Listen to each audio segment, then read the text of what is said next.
hustle. Baseball. The game lives here.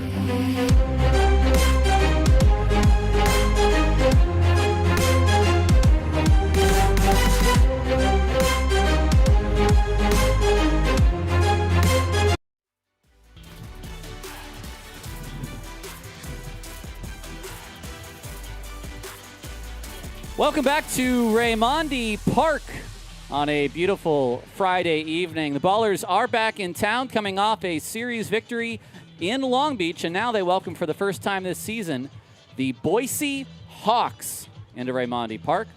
Welcome into the broadcast booth. I'm Tyler Peterson alongside Gareth Kwok. Well, the Ballers had not won a single game in Long Beach, and then they finished the series winning 2 straight last night in maybe what we could call the game of the year.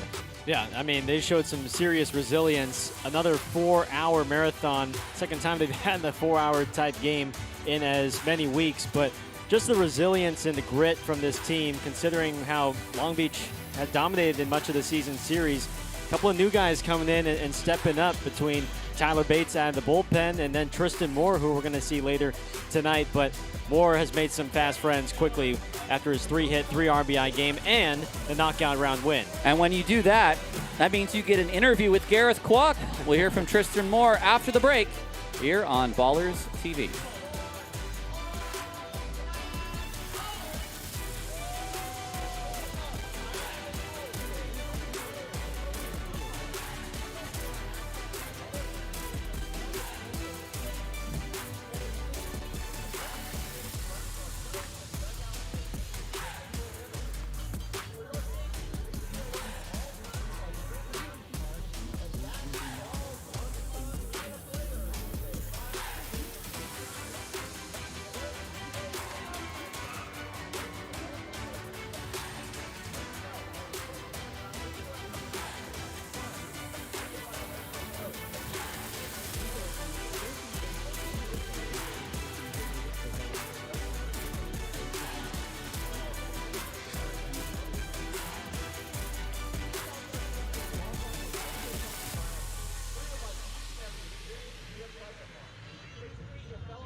Welcome back to the Ballers pregame show. Gareth Kwok alongside the hero from yesterday down in Long Beach. It's the rookie Tristan Moore from Point Loma Nazarene.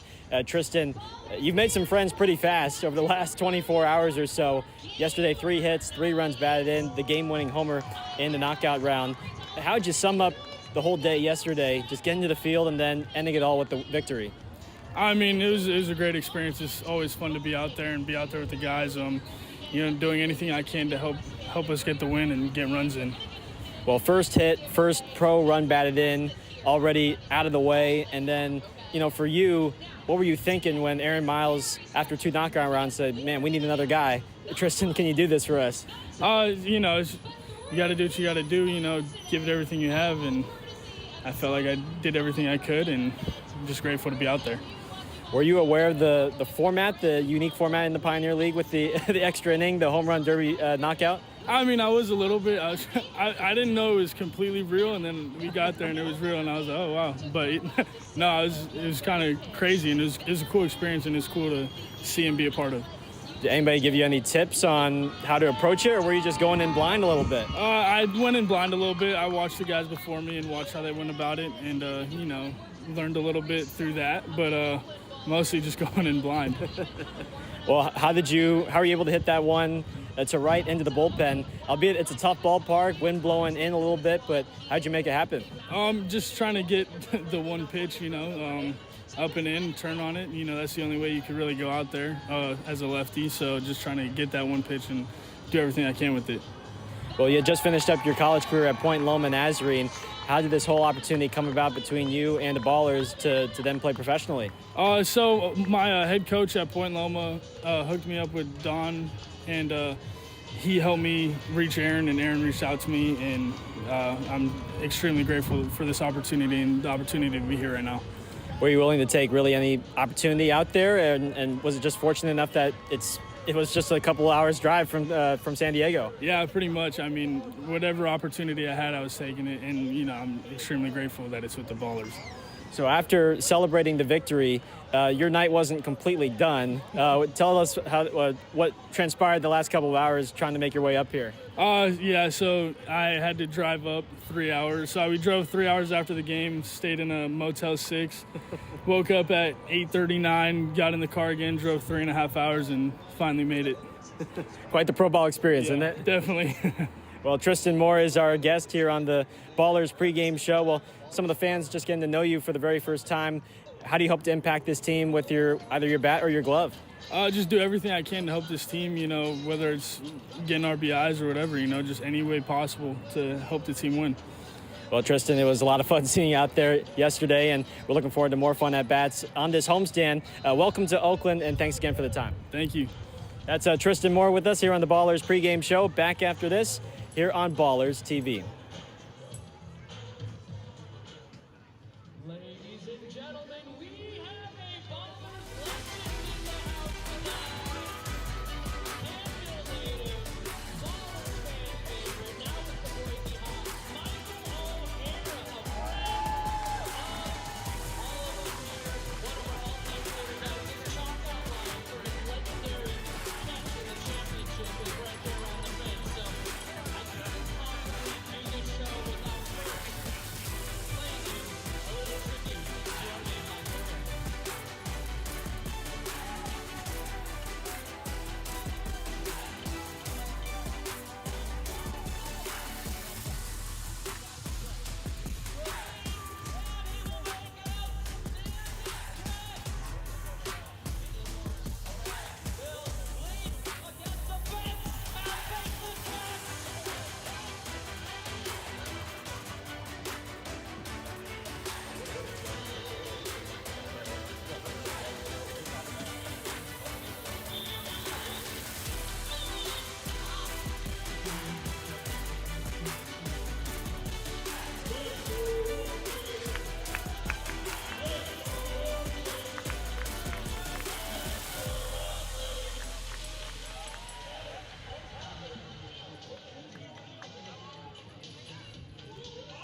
our man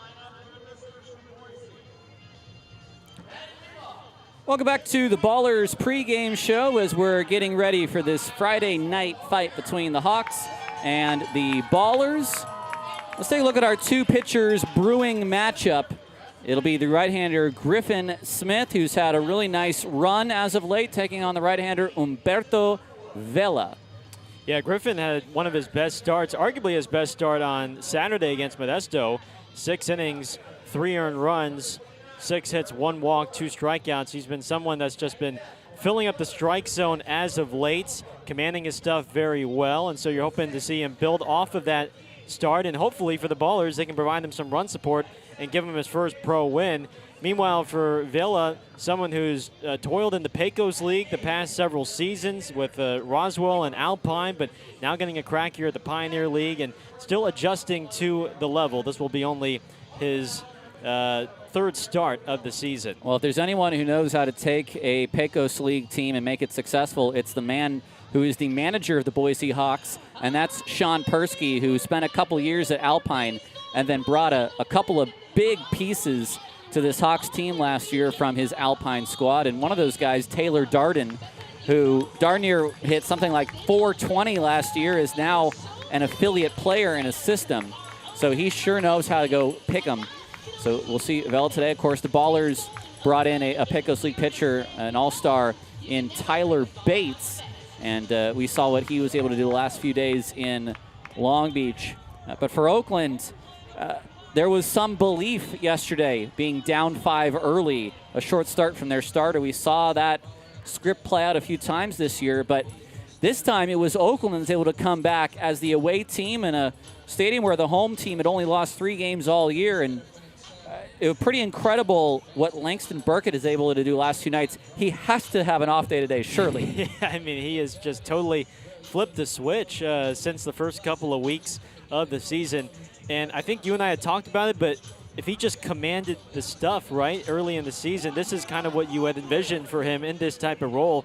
And now he's totally performing the way that I think Aaron Miles in the front office had envisioned. He's totally become that guy now late that you want in big spots. He's only given up 2 runs in the month of July, a 1.46 ERA in the 7th month of the year. Here's Mark Kahn with today's lineup.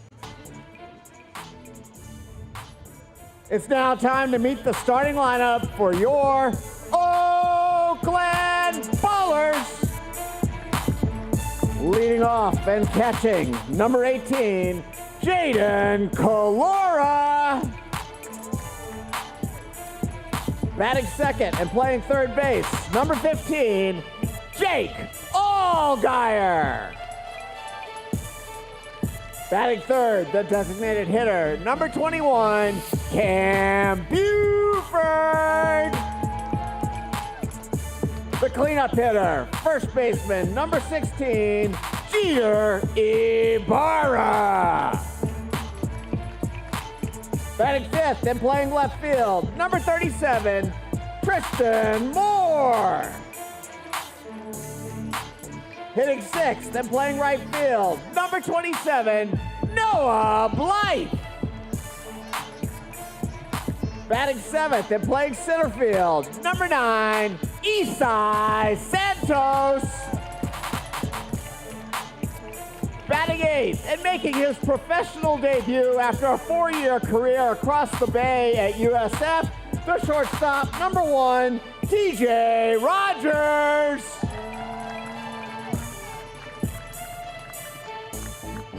Batting ninth, the second baseman, number 8, Brendan O'Sullivan. And on the mound, number 29, Griffin Smith.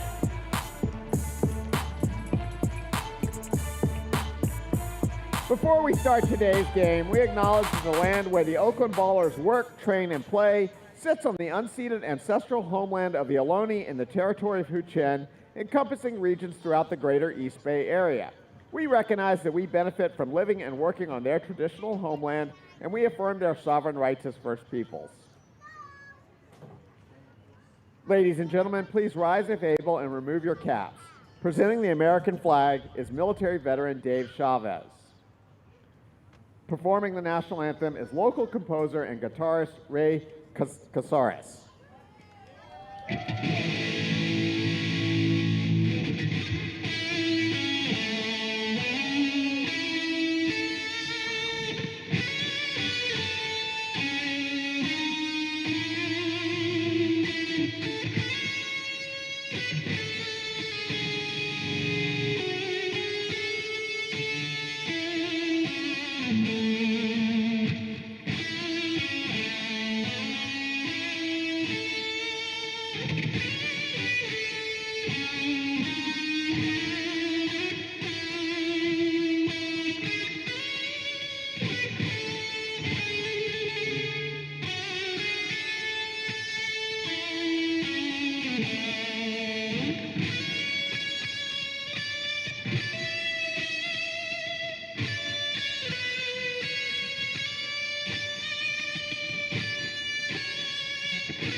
And with that, we're ready to play baseball on a Friday night. The lineup for the Oakland Ballers on this Friday night YouTube broadcast. The broadcast sponsored by Sonic Internet tonight. The lineup is brought to you by Rubenstein. And for Boise, a familiar face leading off in Michael O'Hara, Pioneer League champion. He'll play right. There's one guy to also keep an eye out for, Joey Califett, top 10 in the Pioneer League in batting average, hitting .391. Ryan Riccio, a rookie out of Richmond, will bat 7th and play third base. On the mound is the kid from Appleton, Wisconsin, the Cougar from Washington State, Griffin Smith, 6'2", 203, the right-hander, just 22 years old, and he has filled up the strike zone pretty well. He has been hit around to begin his professional career, a 9.79 ERA. Still looking for that first professional win.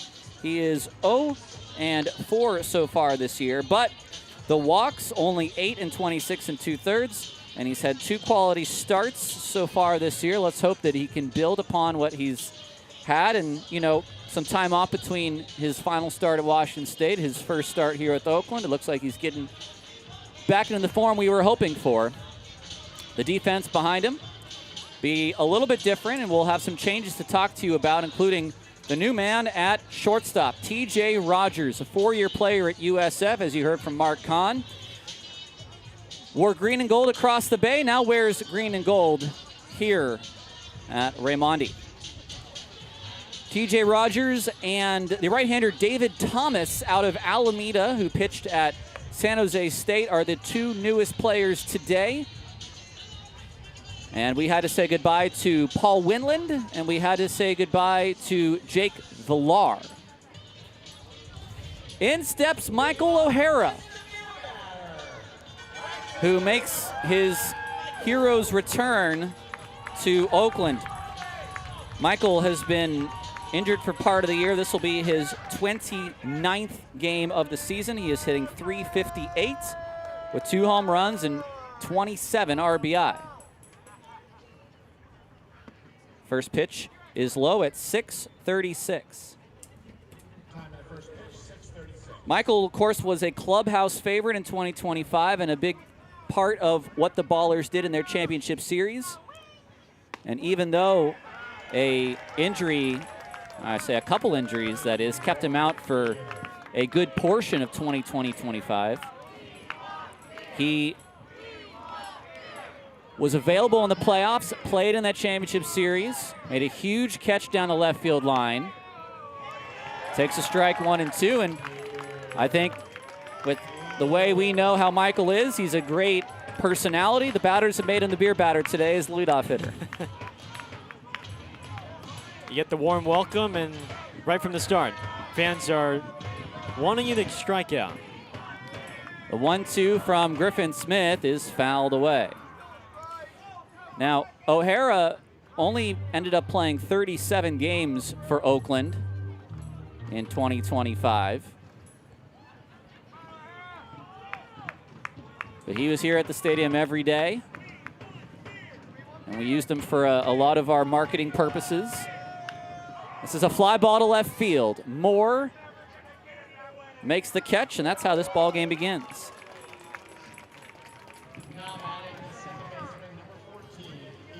I'd like to thank Nico, our technical director for the Knights down in Argentina, for getting those velos up on our scoreboard. Helpful to the folks at home on this Friday night broadcast, brought to you by Sonic Internet, America's best internet. Bunt. Smith. Just in time. Oh. Ethan Underwood nearly bunted his way on, and the first base coach not happy with the... Sean Persky is out of the dugout with his helmet off. Oh, he's livid. And in real time, it looked like he beat this out. Let's take a look. Oh, he's safe. He is definitely safe. Sean Persky, I should say, is at the third base coach's box. Correct. Did not come out of his dugout. It's Bill Shortridge behind home plate, Dale Gardner, who made the call at first, and Brian Klein at third. At least to the best of our abilities. We understand those are the broadcasters. The umpires. Umpires. Well, this broadcaster has been out of the booth for a little bit. I know. You've been out of the saddle for quite some time for other important reasons. Yes, it's to go to Yuba City and be woken up by chickens, which will be your fate, I guess, for the upcoming series. Where is that? Quality Inn, you said? Quality Inn. TJ Rogers, his first action, gets there in time for out number 3. 3 up and 3 down for Griffin Smith.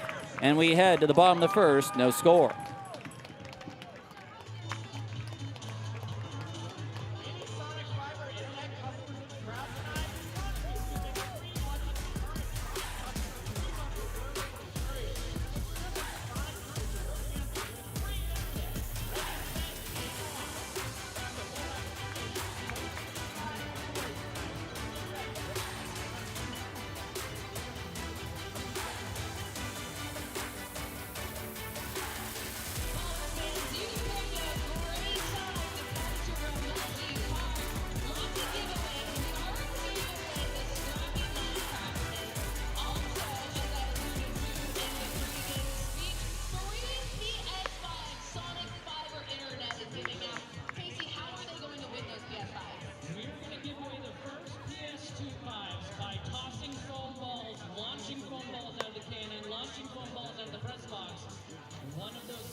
Bottom of the first, no score. The Ballers lineup brought to you by Rubenstein.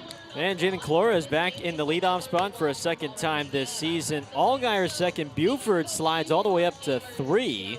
Isai Santos bats 7th. TJ Rogers in his pro debut bats 8th. And Brendan O'Sullivan's been swinging the bat as good as anyone on this team in the month of July. And if there were qualified batting averages for O'Sullivan, he would lead the team at 356.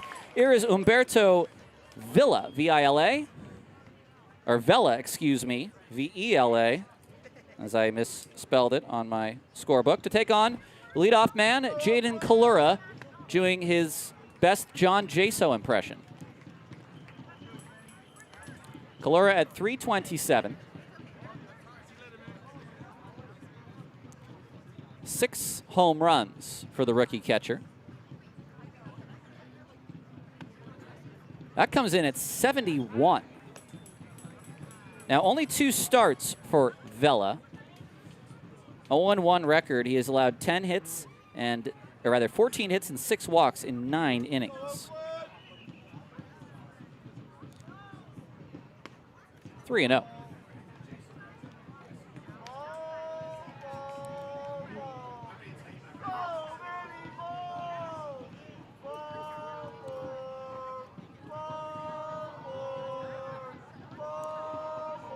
Kalura might just keep the bat on his shoulder here. Mostly does, and the breaking ball comes in at 79. 1-2-3 for Griffin Smith in the top of inning 1. And Kalura takes high for ball 4. Gareth, I think it's time that we finally, in the first inning for once, take a look at our Caltrans keys to the games. And I think it's the first time I remember in a good 3 weeks. Well, you haven't lost that. I haven't lost that, but yeah, number 1, I think instant answers. We saw it yesterday for Oakland. Each time Long Beach responded, Oakland was able to provide a quick response, and it helped them outlast the Coast in 3 knockout rounds. So instant responses today, and then behind Griffin Smith, clean defense.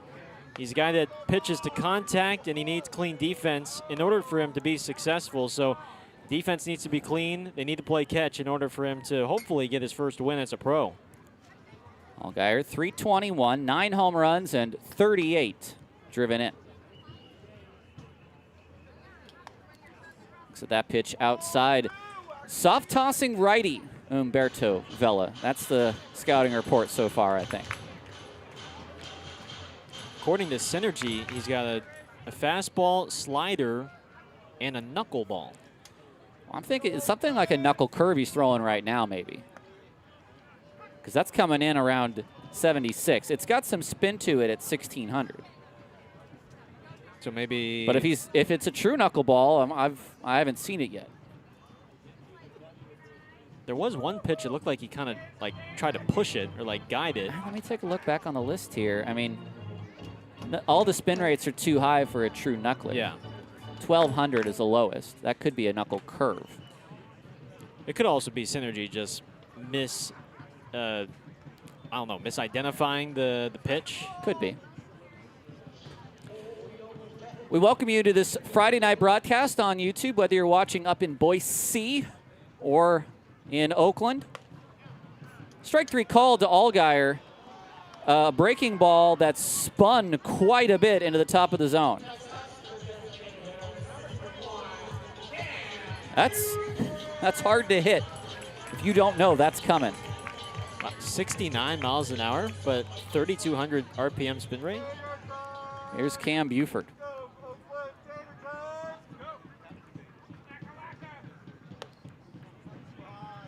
Whatever he's throwing, it has got some kind of spin to it. But you can tell the arm angles. I don't know what's happening. He's decelerating a little bit when he throws that pitch. There's a slider. You definitely can tell the spin on that one. If anyone from Boise wants to jump into our YouTube chat and let us know what the heck he's throwing, please feel free. Buford, shallow center, and caught by Meyer. 2 outs. And now the Pioneer League leader in home runs, Jeter Ibarra, 343. That's the best average among active players with Tremaine Cobb on the IL. 19 doubles, 22 home runs, and 60 RBI.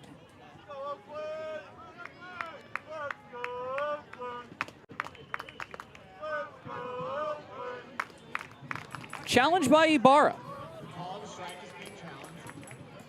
After review, the call is overturned to a ball. Oakland has 2 challenges remaining. Too high on Ibarra that time.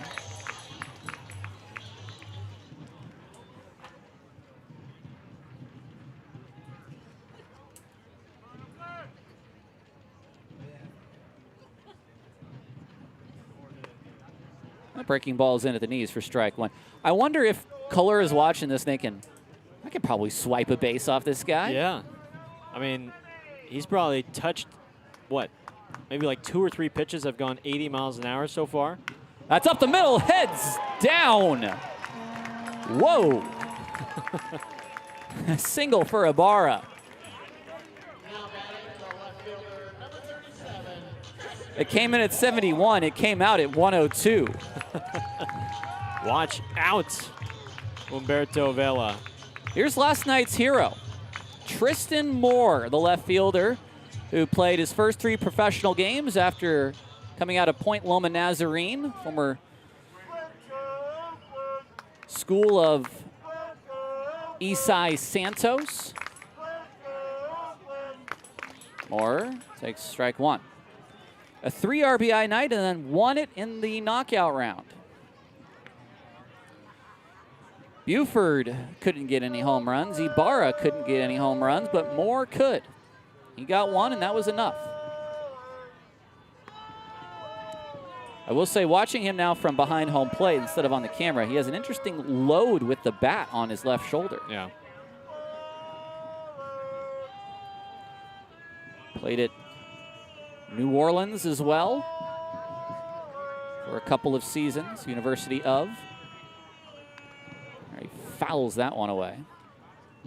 Well, not to take anything away from the performances yesterday in the knockout round, but it just makes you appreciate Trey Cobb in those late game situations and how effortless he makes those knockout rounds look with his ability to just swing away and hit homer after homer. Mort going with a slight choke on his bat. A 1-2 is in the dirt.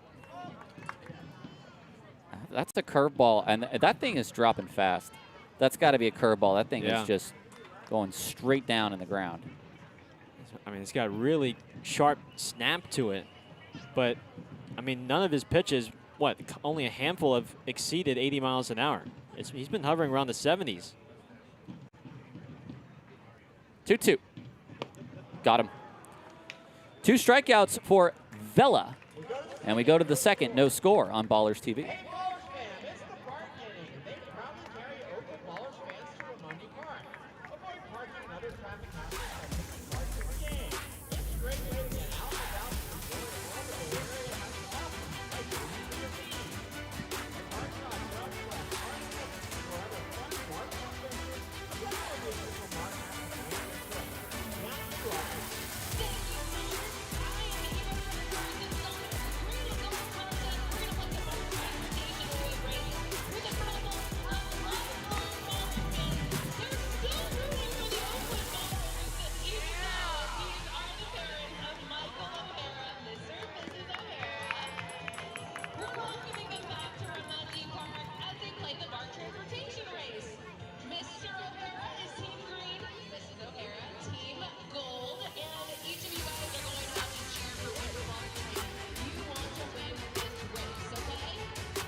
It's time to throw some baseballs out of the press box for our BART transportation race. Oh, I hit the ceiling. I got one more. He's got one more. One more. Where are you going, TP? I'm going over there. Okay. Where are you going? I think, I gave it to the kid. There we go. All right. He's got it. Here's Jeremy Begora, who takes a strike. He was staring at me as soon as we had those baseballs in our hands. Wearing the Minecraft shirt for our up, up, down, down nights. Oh, TP's a man for the people here. One more for that little girl. There you go. 0-2. Oh, man. Now they're all staring at me.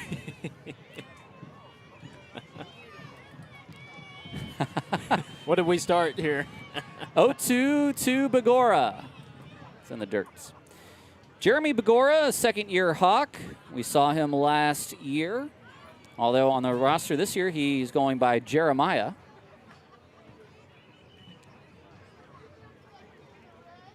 .324 he's hitting this year, and he gets into that one. That is gone. Onto the roof for a solo shot. That is a middle fastball, and it's 1-0 Hawks.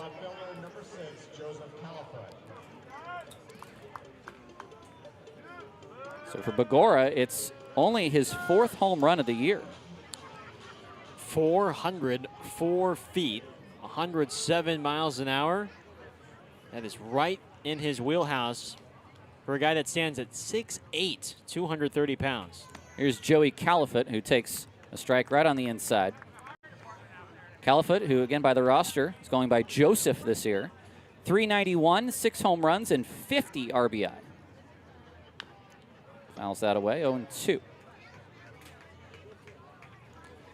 Special hello to all those watching in Boise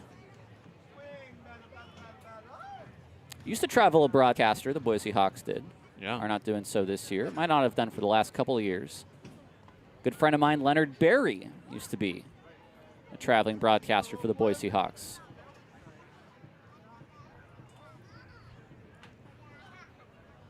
It's the stadium we will not visit this year, at least not in the regular season. Off the end of the bat, Moore is over onto the track, and he makes the catch. One out here in the second. Tonight's broadcast is brought to you by Sonic Fiber Internet, Bay Area local and official internet provider of the Oakland Ballers. Fast speeds, worry-free Wi-Fi, and helpful support. Built different, built for this community. Check them out at sonic.com/ballersbroadcast. We have our own URL tonight. Hey. Sisto hits one into no man's land, and it is Blythe running in to make the catch for out number 2. Boy, it looked like trouble. O'Sullivan ranging very far behind, and then Santos didn't look like he was going to be the closest to it, but Noah tracking it down with his speed for a very nice play. 2 outs now for Ryan Riccio. Is that what we said? Riccio, I believe. Riccio. Okay. We do not have a pronunciation guide with us here. Riccio looks at ball 1. 8 games for him. He's hitting .500. 15 hits in his first 30 at bats. 2 home runs, 7 RBI. Swing and a miss on the off speed. There's that changeup from Smith. It's his go-to secondary, that changeup.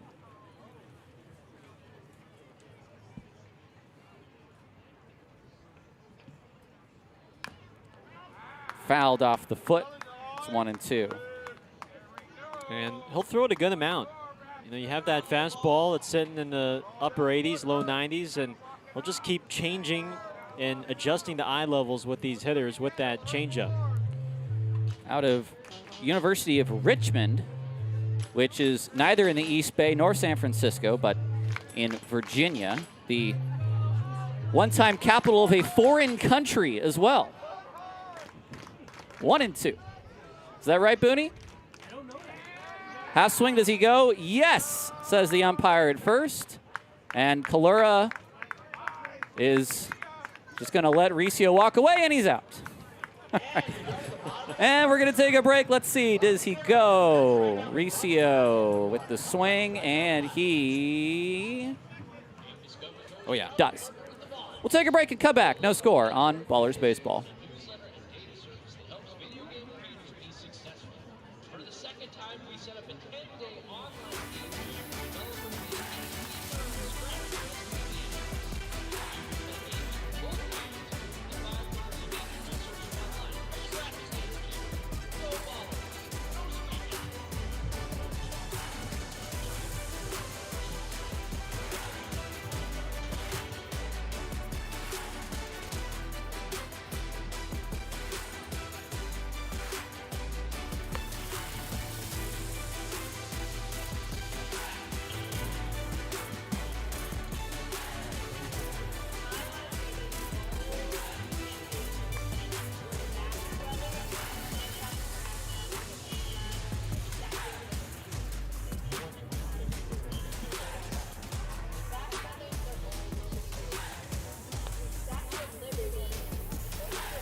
Heffernan Insurance Brokers has been helping people make smart decisions since day one, offering business insurance, personal home and auto, employee benefits, and retirement and wealth management.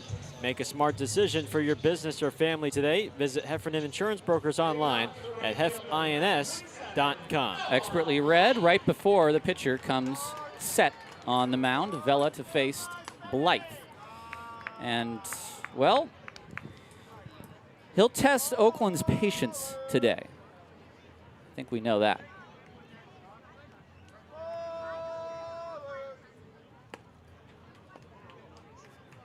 Two 2-0 to Noah Blythe.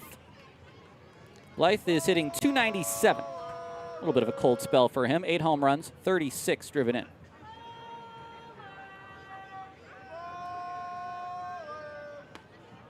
(3-0). First inning began with a leadoff walk.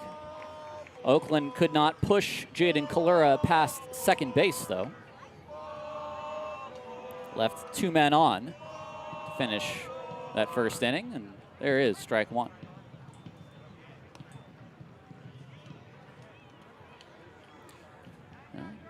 Might see Vela try to spin these Ballers hitters to death today. 3-1 is ripped foul. That was the breaking ball. It backed up a little bit on Blythe on the inside. Well, and he's a guy that there's probably not a lot of a scouting report on him. Might not be very much video on him, so a lot of these hitters going in for the first time, and they're just going to have to make these adjustments on the fly. Full count. And Blythe stays alive. Had to poke at a pitch that was off the edge of the strike zone, but he does stay alive.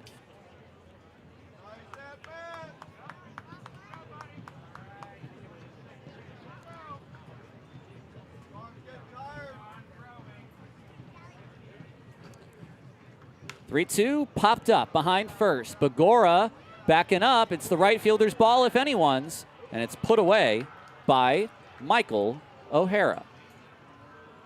1 out in the second. Michael O'Hara, who came here in 2024 as a member of the Boise Hawks, as an opponent, played with Oakland in 2025 as a champion, and now is back in the Hawks, at least black tonight. Say green and orange. Here's Isai Santos. It's been a while since we've seen Santos bat in the bottom third of the lineup. Takes the first pitch down low. There's something about, I don't know, because I wasn't at the game or took the bus ride, but after a 4-hour game and a 6-hour bus ride, to see a guy throwing these slow breaking balls for balls, it's got to strike you some type of way, maybe. Yeah. Well, you go from Vela to yesterday's starting pitcher for just 1 inning, but it's the former big leaguer Jerome Williams. In a marketing player appearance. I think the fastball was right around 86 for Jerome. I think it touched 87. Jerome's only 44. Yeah. Well, both Isai and Bill Shortridge don't like any of these pitches from Vela right now.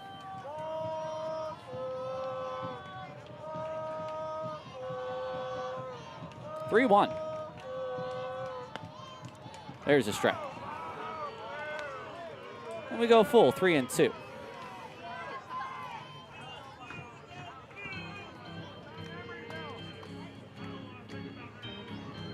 The gentleman who could not be more directly behind home plate, who vehemently disagreed with that with that pitch call. He's got his scorebook out. 3-2. Take by Isai. It's the second walk of the game. It comes with 1 out here in the second. Now here's TJ Rogers, who just completed a 4-year career with the University of San Francisco. Spent his first year at Austin Peay, but a player that I've got to see now for the past 3 seasons as a broadcaster with the University of San Francisco Dons baseball as a fill-in for Pat Olson. He swings and it's a high deep drive to left field. And welcome to professional baseball, TJ Rogers.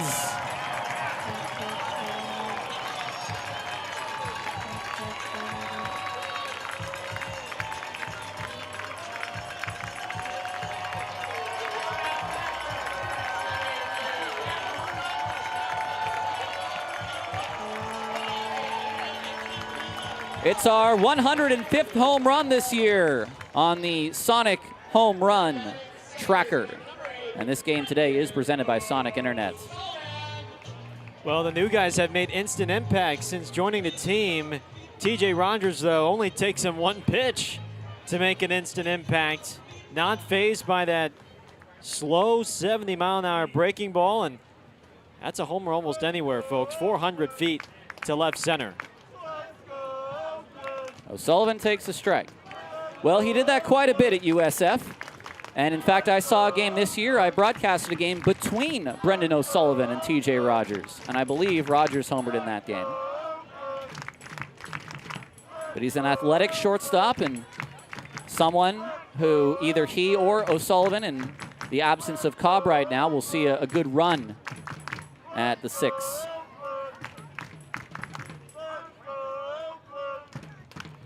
Rogers pops this up. Bagora has it for the second out.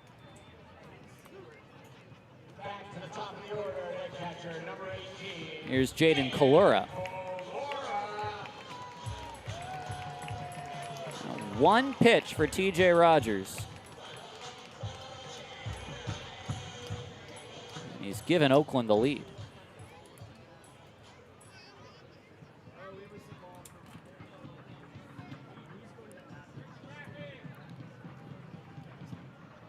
Kalura looks at ball 1. He walked, and I don't believe he saw a strike in his first at bat.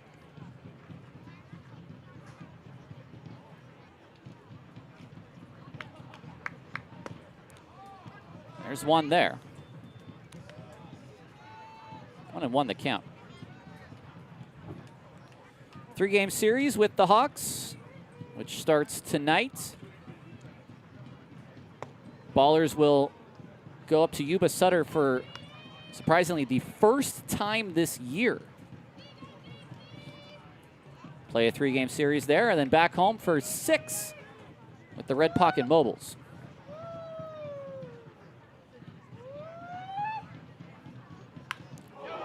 Right back up the middle for Kalura. Brought the hands in. It's a 2-out hit.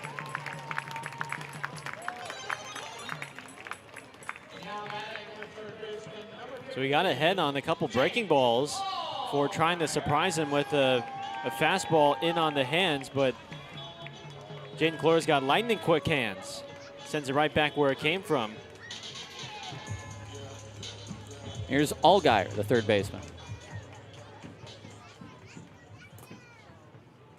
Allgaier struck out looking in the first inning. Takes a strike there. You may see Jake swing earlier in this at bat, and maybe now, especially with 1 strike on him.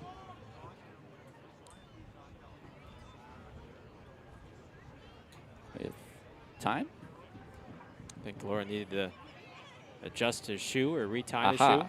Thank you. He's looking all around the diamond. Wasn't looking at first.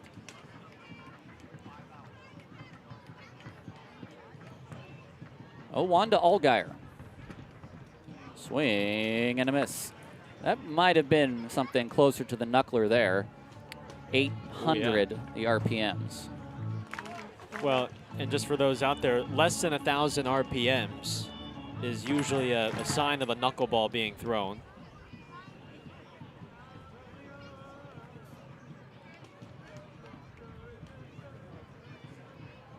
Oh, 2. Allgaier hangs in there. How many home runs did Rogers have in his final season at USF? He had a career-high 12. So while the average was a little bit down from the past couple of years, the power did go up. 5 more homers than he had the year before.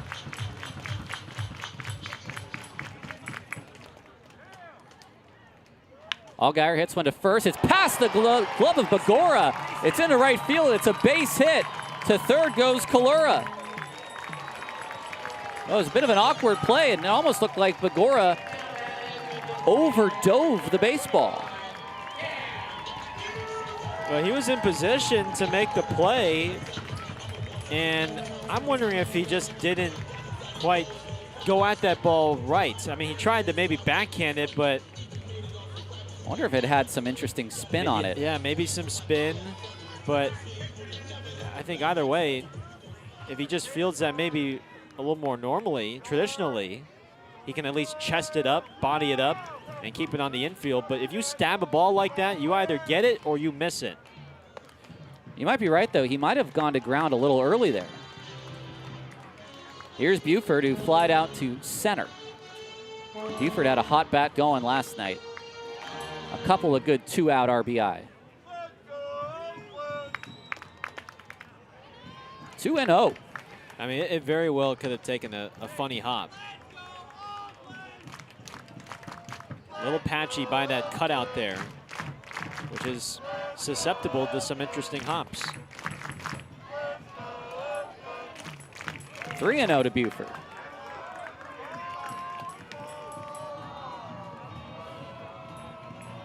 Bella's a pretty cool customer on the mound, I have to say. It's not really showing too much emotion on the mound, which is what you normally want to see in a pitcher. Cam takes a strike, 3-1.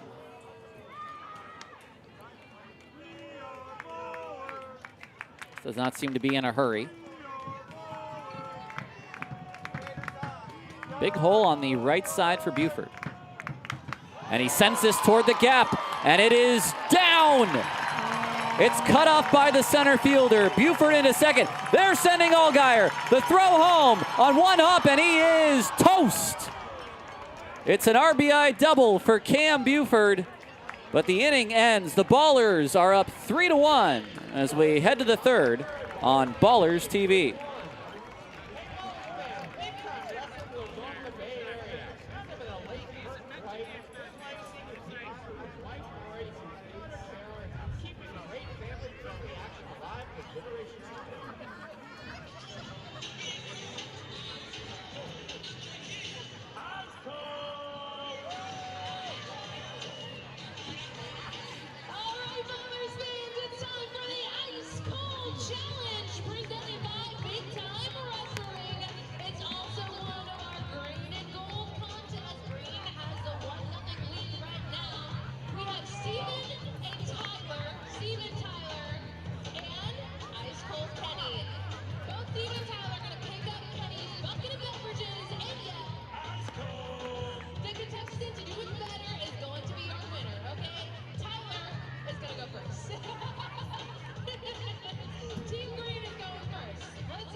Welcome back to this special Friday night broadcast of Ballers Baseball on YouTube. It's brought to you by our good friends at Sonic Internet.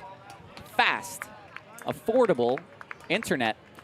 William Neves, the DH. Daryl Jackson, the shortstop. And then the top of the order in Michael O'Hara. 3-1 Ballers lead. William Neves. His 5th game with the Hawks. .286, a home run, and 3 RBI. He's 4 for his first 14.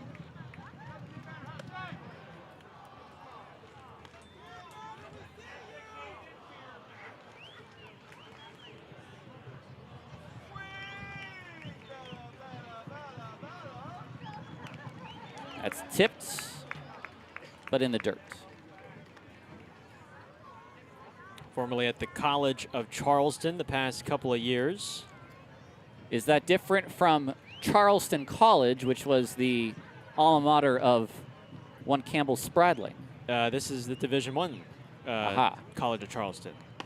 That is strike 3 called, and he is gone a-looking. Back-to-back Ks for Smith. Beautiful breaking ball on the low outside corner. And you talked about in the open, Tyler, his control has been exceptional. Last 3 starts, only 2 walks allowed, which is terrific. He's going to pinpoint those corners and fill up the strike zone. Darrell Jackson takes strike 1 on the corner. Jackson, the shortstop. .290 on the year, 3 home runs and 42 driven in. Lined right into the glove of Allgaier for the second out. The Hawks have had some fantastic players over the years. Last year they had a player by the name of Max Young-Goldberg, who was tied for the league lead in RBI. I believe he was a Palo Alto native. We've had a couple of tough customers. Here's a really nice guy, good guy, Michael O'Hara. Takes the first pitch inside. Sounds like Max Young-Goldberg is with the Savannah Bananas. Trying it out. Probably making some good money. Oh, I bet. That's hooked foul by O'Hara. Last time Michael played here, it was the 21st of September. Maybe that was the date. I'm trying to remember if it was the 21st of September, which would have been the Game 5 championship game against the Idaho Falls Chuckers. And I'm sure he has seen a lot of the Chuckers this year back with the Hawks. Those teams have a highway series with a trophy, the 2 only Idaho teams. 1-2 the count. Smith tries to get him to chase, and O'Hara does not.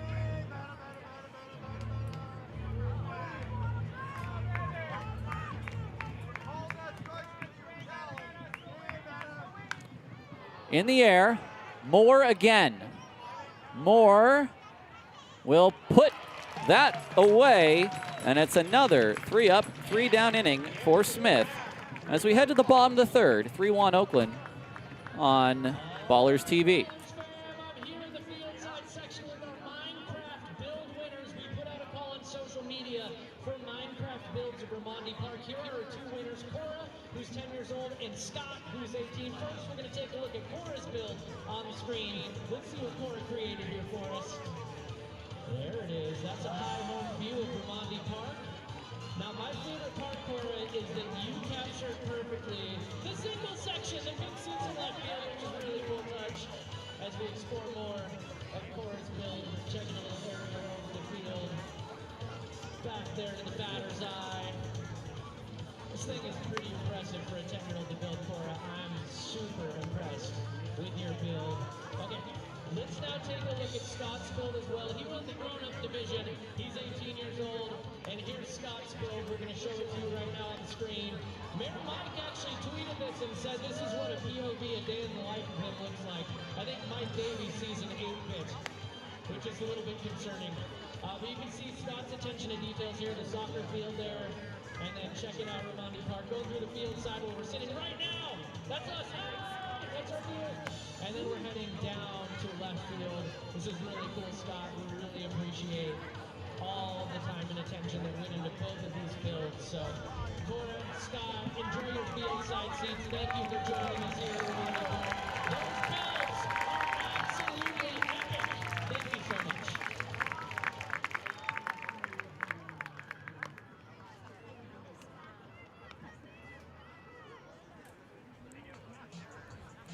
We move on to the bottom of inning 3 on our special Friday night YouTube broadcast, brought to you by Sonic Internet, the best speeds for the price. Here's Ibarra. It might be the best speeds for the best price. I'm gonna make small edits on the sheet here. Ibarra takes high. He ripped a single back up the middle that Vela had almost no choice but to bend down out of the way of. 22 home runs for Ibarra this year. 1-1. 5 hits for Oakland now all of a sudden. It was a 4-hit second inning. A 2-run shot by TJ Rogers on the first pitch he saw professionally. And then an RBI double by Buford. And an 8-4-2 put out at home plate of Jake Allgaier. And that really was done quite well by Meyer in center field to cut that ball off so that a play could even be made on Allgaier.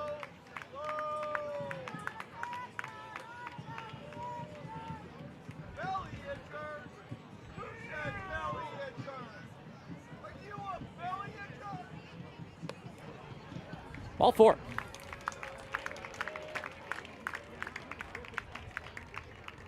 There is something going on with Vela. It's almost like he's throwing regular pitches from a knuckleballer's delivery or something. There's something going on there. I just can't put my finger on it. He's funky. Yeah, he's probably one of the more funkier guys we've seen this year.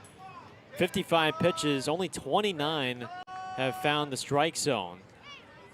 So he's trying to pitch carefully. He knows he has to with the stuff that he's got.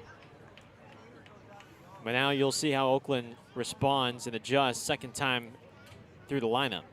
Tristan Moore struck out in the first. It's our first opportunity to see him at home in a Ballers uniform. A well-built individual, 6'2", 225 from San Diego, California. A lefty thrower, a lefty hitter. Made some really nice catches in the outfield in that series, although I could say the same thing about Miles Beal. I could say the same thing about Jaden Kalura. The defense really came to play in the outfield in that series. Defense was excellent throughout this series. Great pitching on Wednesday, and the bullpen held its own too yesterday after the short start. Broken bat. Bagora steps on the bag. They've got to tag the runner. They do not. So it'll be a 3 unassisted on Moore, and Ibarra is safe at second.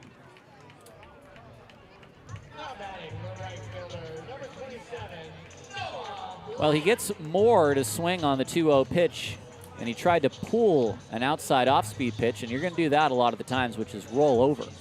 I think that's his game right there. He wants guys to see it early, react early, and eventually roll over or induce the weak contact. Ballers have to be patient. Second time through the lineup here. Noah Blythe. Want to know. Blythe flied out to right field, down the right field line. And right now with where O'Hara is playing, they are giving Blythe that spot where he hit that last fly ball. Jeter's got a huge lead at second. It's fouled out of play. I mean, that's the kind of lead I've wanted some of our base runners to take this year, to be quite honest with you. Well, he's still looking for his first steal as a baller. He's only tried once. He has like a 5-stride lead. Yeah. There you go. It's almost off our screen. Well, now it caught Vela's attention. Vela just saying, I'm looking at you, I know.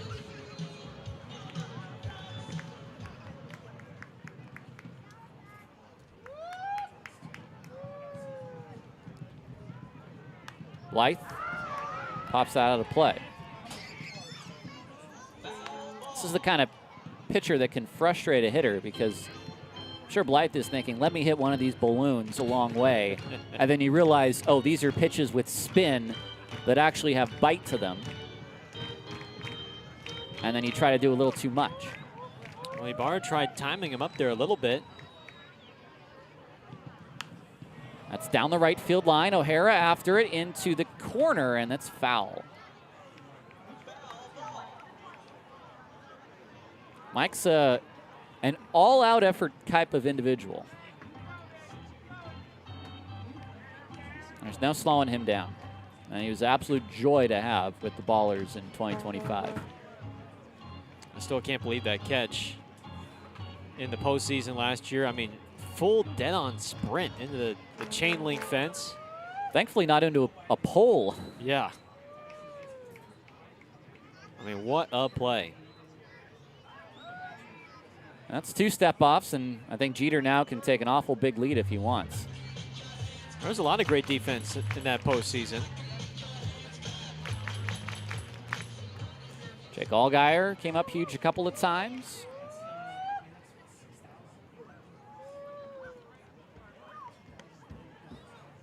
Close. But Blythe lays off. It's a good spot for that. I think Vela might even be trying to get Ibarra to try to steal third here. Toward right center with a little carry. Meyer makes the catch. Jeter's going to try it, and he is safe at third. Did not. Yeah? You weren't expecting that? I wasn't expecting the Pokemon level up sound on Okay. on the big board. I will say the throw did not come in as hard as I thought it would. No. Here's Isai. It is video game night tonight, by the way. No one particular one, but a couple of fun drops so far. 2 outs for Isai. Santos drew a walk in the second to begin a 3-run rally.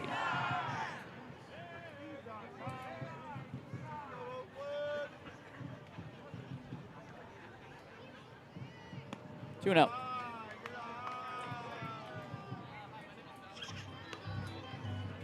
.66 pitches for Vela. Yeah. He's had to work really every inning. No efficient innings thus far.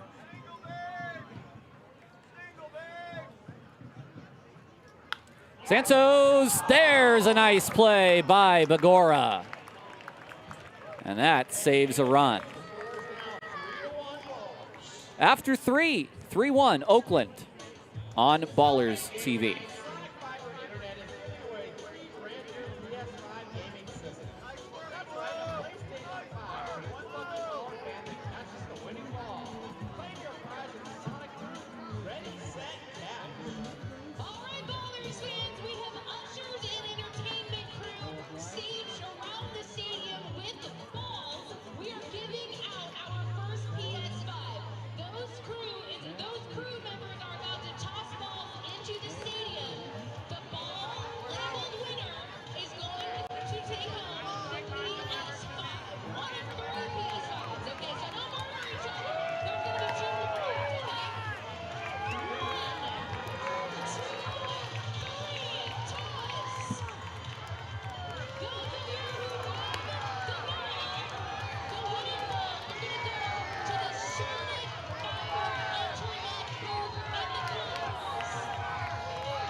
Welcome back to Raimondi Park as we begin the weekend back here in West Oakland after 3 nights in Long Beach.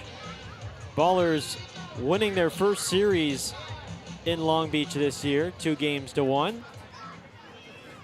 And it's the first and only meeting against Boise this season. 3-1 Ballers. Gareth Kwok, Tyler Peterson. 4th inning. This is Ethan Underwood, the second baseman, who grounded out to the pitcher in his first at-bat.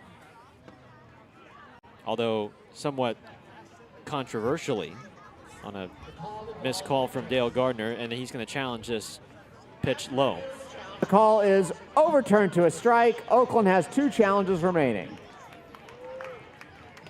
Or I should say Oakland with the challenge there.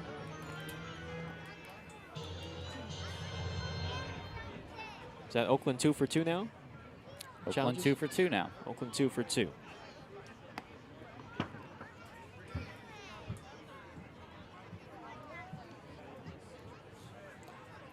Sort of a nothing spot to lose a challenge there, so Kalura had to be certain. 2-1. And it's 2-2. Well, Jerome Williams yesterday did not care about the situation to use a challenge last night.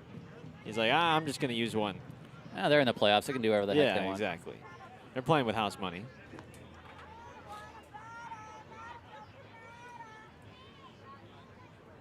I don't think they would even be mad if he used both challenges if he felt he was in the wrong.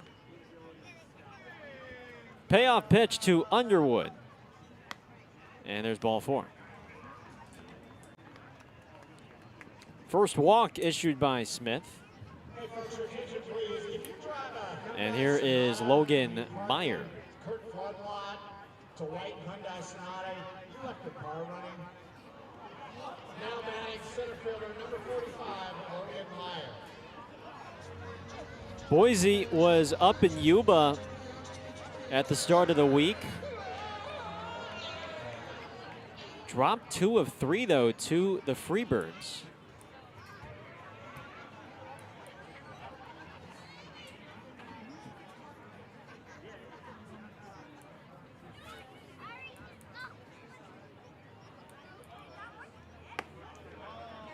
One and 0. 12-7 loss on Tuesday to Yuba.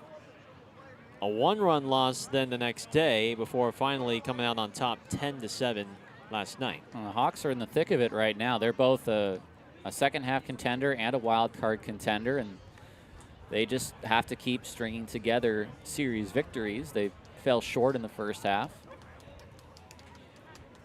It's been a couple of years since they were in the playoffs. They want to see that through. There's a high strike, 1-1. That was a high strike. Well, speaking of the standings, time now for our Pacific Pipe climb to the PBL standings. And one team remains undefeated in the second half, and that team is the Modesto Roadsters. Runner goes, swing and a miss. Kalura's throw on target, but O'Sullivan can't dig it out. Underwood has his 16th stolen base this year. Yeah, maybe just, let's see, was he trying to make the tag too quick? Oh, no, it just was in the dirt. It's a good thing he kept that in front of him, in fact. Perhaps saved an extra 90 feet if he didn't come up to get that baseball. 1-2. Up the middle for Rogers. One down. To third goes Underwood. And that's the right play from Rogers to just get the out. It was hit slowly enough that they really were not going to have much of a chance. So Modesto remains undefeated, 9-0. Billings and Long Beach tied for second at 7-2. And then you have Boise and Missoula tied at 6-3 for the first 9 games. This is Bagora who takes a strike. So am I seeing this correctly? If the season were to end today, Modesto in, and then it'd be full season record to determine the last wild card spot? That's correct. So who are we talking as that next best team? Ogden. Ogden. Because Ogden right now 33-24 overall, even though they're off to a 4-5 start in the second half. The Hawks really can't slip up too bad, and they've got to take on those opponents in front of them. Like, if I assume they still have Ogden to play if they play Glacier. They've got to continue to win series. Now, good block by Clora. I'll just say this. There's 39 games left. Oakland is 2-7. If you somehow sweep Boise in this series, excuse me, Boise in this series, then you could kind of think, well, Yuba and Red Pocket, maybe we can make a go of this.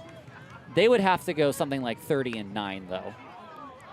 Strike three at the knees.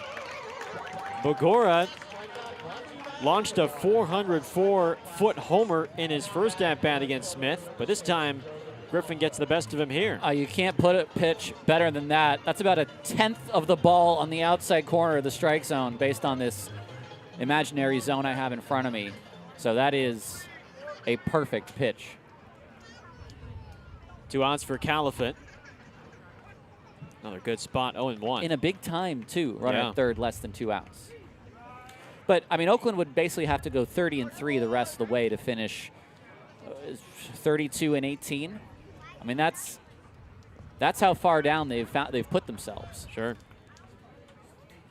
Well, a 3-game sweep would put them then at 5-7 through the first 12 games. And then you're talking about facing 2 teams for the next 9 games that you've kind of beat up on a little bit. Well, the schedule softens up. Yeah, you at least have a chance to put yourself in a spot to get back over 500. This is bounced foul, 1-2. And I'll always quote Bob Melvin, you can't talk about playoffs until you're back at 500. So as far as I'm concerned, that's not being at 7-7, that's being at 33-33. So the Ballers can get back to 33-33, then I can start talking about, well, maybe it's not a trade deadline where you sell, because the trade deadline has been pushed up to mid-August. Oh, okay. Did you just find that out today? Or? No, that was a change from last year. Okay. 1-2. 2-2. What was it last year? September 1. Okay, so like last week of the year? Yes, so teams bolstered up at the end of the year. 3-1 Oakland, 4th inning. Underwood at third base. It's 2-2 on Joey Califat. Just inside, 3-2. Not a bad pitch at all. You don't want to give in here. I mean, there's no reason to lay one in. Tying run at the plate. You can take on Sisto instead. 3-2. Fly to right. Struck well. But Blythe has room right at the track. And the inning is over. Nice job by Smith after giving up the leadoff walk. He leaves Underwood stranded at third. Bottom 4 coming up. It's 3-1 Ballers on Ballers TV.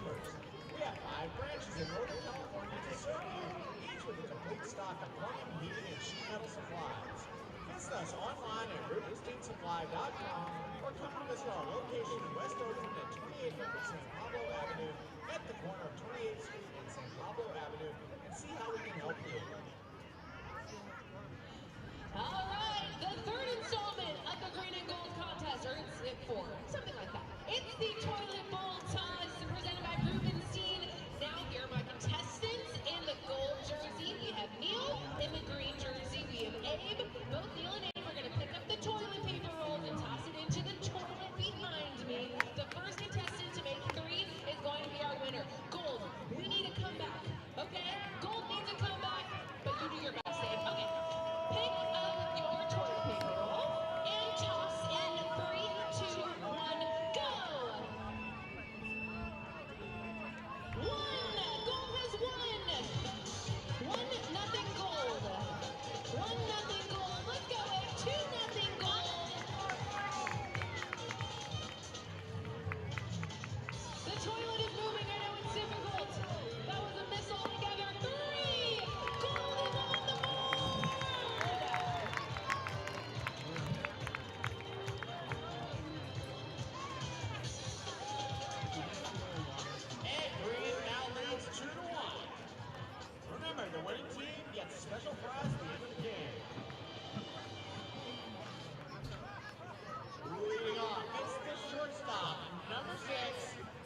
Home half of the fourth. 3-1 Ballers on this Friday night from West Oakland. TJ Rogers leads off, making his pro debut, the former San Francisco Don, native of Sparks, Nevada.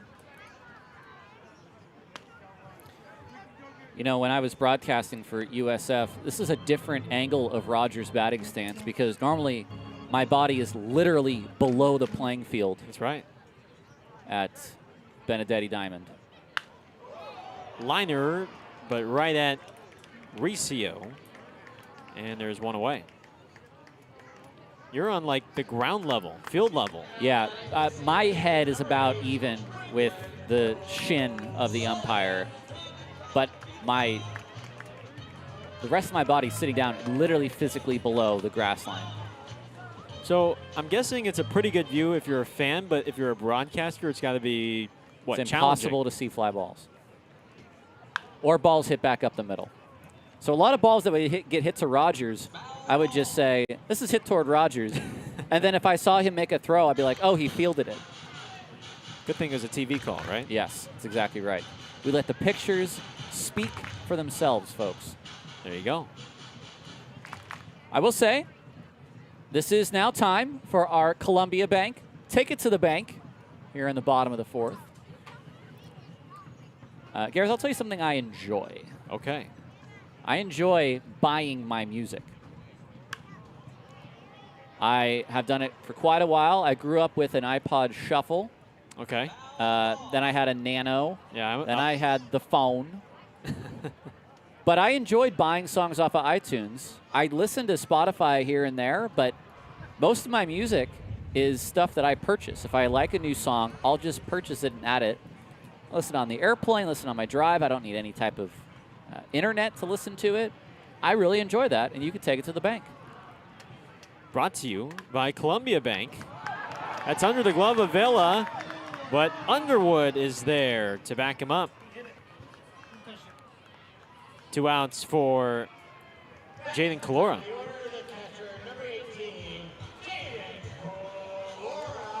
The project I've been working on from time to time for my mom has been digitizing all of her albums collected from years and years and years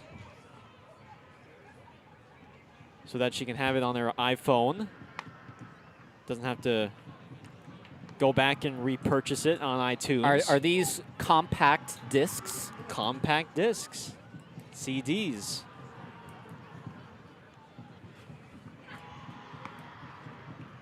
Two and 0. Luckily, we still have a computer that takes CDs. I know. The last computer I had a disk drive. This one does not. Not that I've had any reason to. It just feels like part of my world has died when things like that move on. Now, which shuffle did you? Is shuffle the one where you doesn't have a screen? Correct. Okay.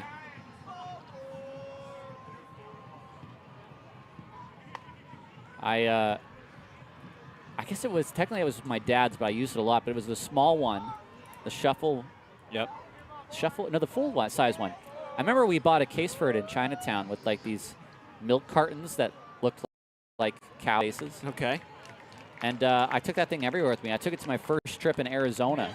I think it had like 20 songs on it when I was 11 years old. But you can't live without it at that time, right? Now, the Nano is awesome because the Nano had games. Yeah. I remember there was one that specifically used the ring, the disc yep. ring. I think I had the disc ring one. That was my first iPod. This is a flare for the shortstop, Jackson. And the inning is over. We head to the fifth here from Ramondi Park. 3-1 Ballers on Ballers TV.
Tonight's broadcast is brought to you by Sonic Internet, local fiber, lightning fast. Sonic is the official internet provider of the Oakland Ballers. Thank you, Tyler. Lightning fast like Sonic the Hedgehog on our up, down, down gamer nights here in Oakland. Griffin Smith back on the mound to face Jake Sisto. Just 2 base runners allowed through 4 for Griffin. On the ground, wow, big hop, but TJ Rogers was ready for it. That's a welcome to Raimondi experience for you. Oh, that's so unfair because he plays on a turf field as well. At least I'm pretty sure they're turf out there. Yeah. Wow, that hop was a crazy one. That's almost always a base hit. Here is Ryan Riccio, the third baseman.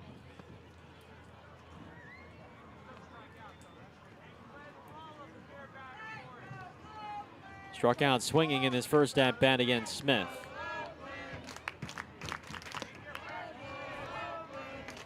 One and one.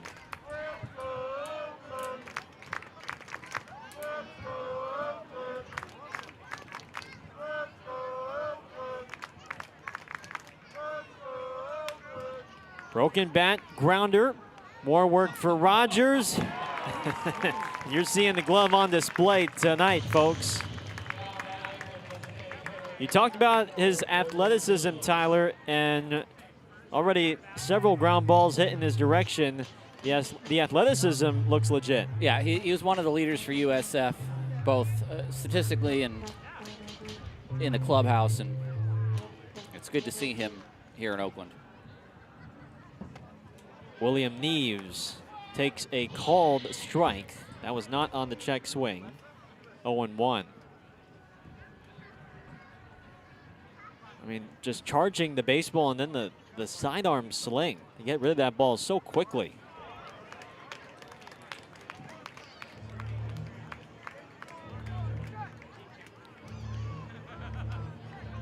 Jermaine Cobb did a little bit of running, light running, with our head athletic trainer, Matthew McElroy, today.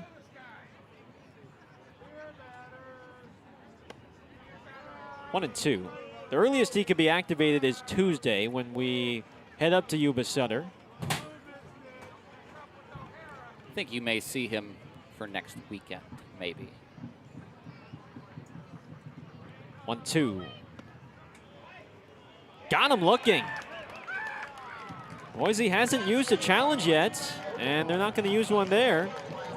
Griffin Smith, another 3-up, 3-down frame.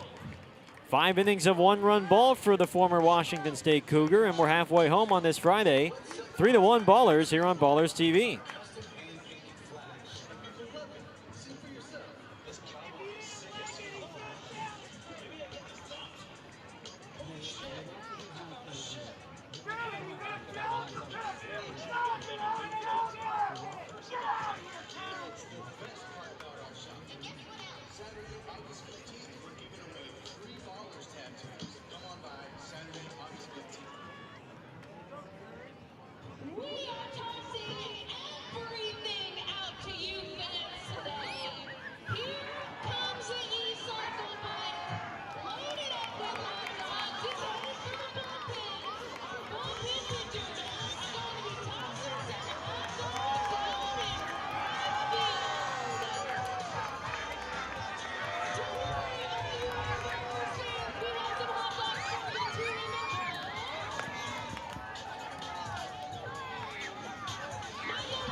bottom 5. And before Buford stands in, looks like we have a coach from Boise that's been ejected from this game. Now, we don't have a numerical roster on us. Walking down the right field line. He was arguing with our home plate umpire, Bill Shortridge, and gesticulating quite dramatically, which was the sort of thing that I thought was going to get him wrong. That might be Dakota Connors, who's a Pioneer League veteran. I think it's Dakota Connors, yes. Dakota Connors, their first base coach or infield coach. Who I believe went to Cal State East Bay as well. During the break, he was making his opinion felt as Buford sends this foul.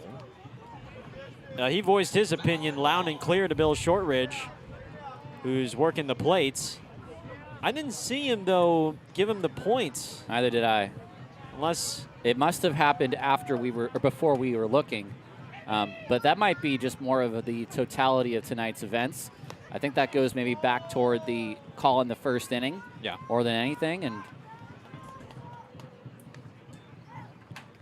And he got his money's worth before he was sent off the field. So we'll have to see who comes out at first base for the Hawks the rest of the night. 1-2. Dakota Connors, who is a really good player for the Ogden Raptors.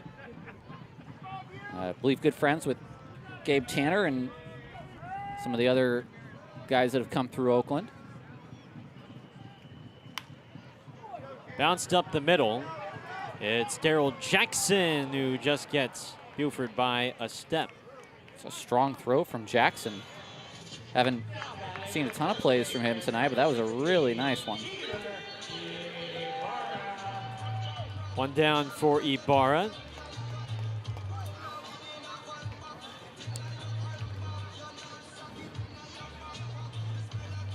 Well, Boise has both challenges remaining, and they haven't challenged a call all game.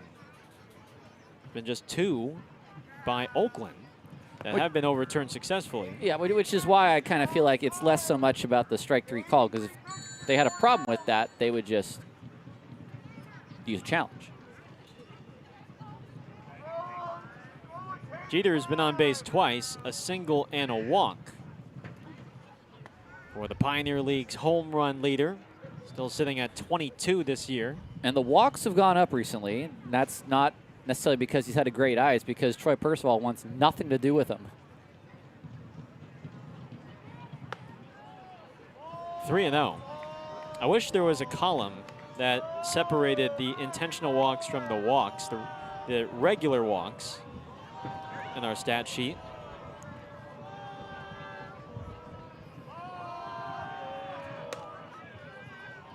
Three and 1. Well, Aaron Miles played the same game too on Cooper Vest, Cuba Best, Eddie Pelk. Oh, that was just manager versus manager right there. I think he was kind of steamed that it worked the first few times for Troy Percival. And I think the mindset too was, hey, I'm not letting Pelk or Vest beat us. Taking his chances on the matchups otherwise.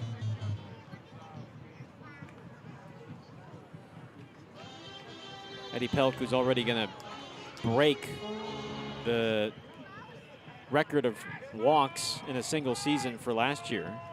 Or I guess last year's record. Evan Scavato. Yeah. Swing and a miss. So Vela has settled in a bit after giving up those 3 runs in the second. No hits, just 2 walks allowed over the last 2 2/3 innings. This is a pretty good pitcher's duel going on right now, and both of them, I'm not sure if either of them have cracked 90 tonight. And Vela's just giving you such a different look that, you're right, only 2 starts in, you don't have a ton of tape on that. It's hard to prepare for. 3 strikeouts now for Vela.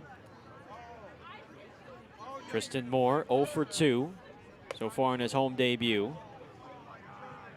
5 hits through 4 2/3 innings. Smith has just given up 1. It was the home run to Begora. 1 ball, 1 strike. Fly to right. The former baller O'Hara puts it away. And Humberto Vela is through 5. He has pitched the last 3 innings in scoreless fashion. 6th inning coming up. It's a 2-run ball game. Oakland ahead 3-1.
Top 6.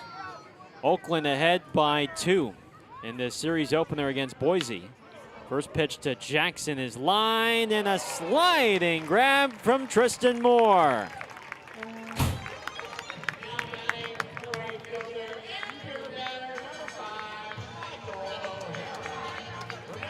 Starting to settle in his new home now, out there in left.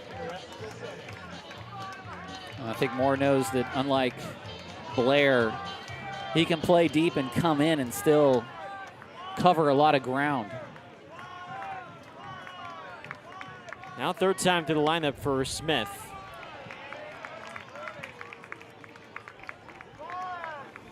And we're at least going to get some action for some stretching in the bullpen now at this point. 0-2.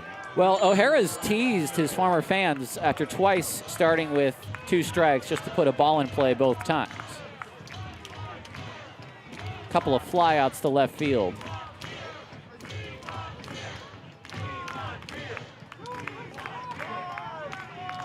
No balls, 2 strikes.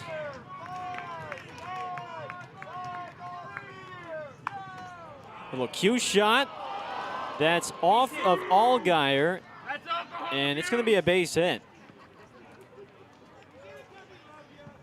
Smith had set down the last 7 in a row until O'Hara's cue shot. And that's an impossible bounce to predict there, which is why it's being ruled a base hit. It's one that Allgaier charges to try to catch on the fly. If he doesn't, then that play is not getting made. So tying run to the plate in Ethan Underwood. 0-1. And that's a pretty good pitch for Underwood there. It's a fastball just slightly on the outer part of the plate, pretty middle. For a lefty here, and it's a little bit darker now, but it's the pitch you want to stay away from.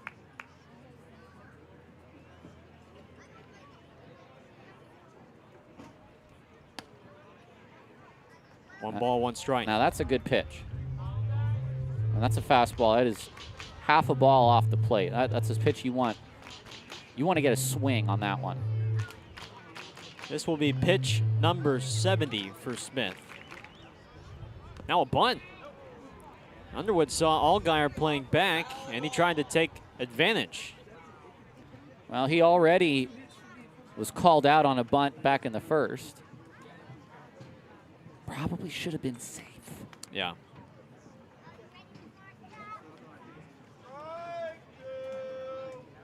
One and two. Smith checks on O'Hara, who has 6 stolen bases this year. Has been caught only once. It's a nice strong throw from Smith. I'm gonna give that a solid B. B. Yeah. Runner goes. Fouled off. That's a good jump from O'Hara there. That's a challenge from Smith. It's either a challenge or a mistake. It's one of the two. Because that was right down the middle of the plate at 89. If you're going to throw that fastball, you want it to tail away, not into the bat path. Change up low. 2-2. And that's good. Now maybe you can double up with that now. Just bring it a little bit closer to the bottom of the zone. O'Hara's got a decent lead at first. He runs. And this is rolled to Ibarra, who luckily was playing right on the bag. So out at first, O'Hara to second, 2 down. We really have not got to talk about Logan Meyer much at all. 2 groundouts today, but he is having a heck of a season at 347. He's leading this team with 54 driven in.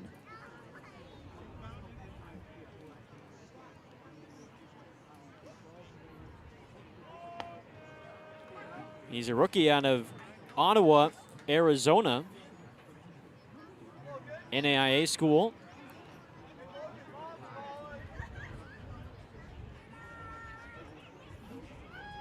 No balls and a strike. Grounded to Rogers. Inning over. 6 strong from Griffin Smith. And we head to the bottom of the 6th. Ballers looking for some more runs. Ahead by 2 on Boise.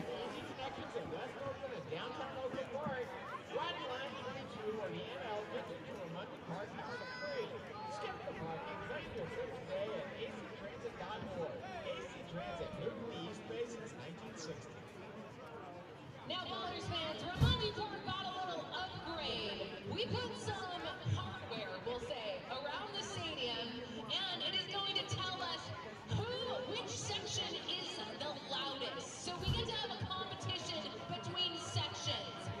Let's see it. Can we see it? There we go. It's a cheer challenge. You need to get real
We got a new arm in for Boise.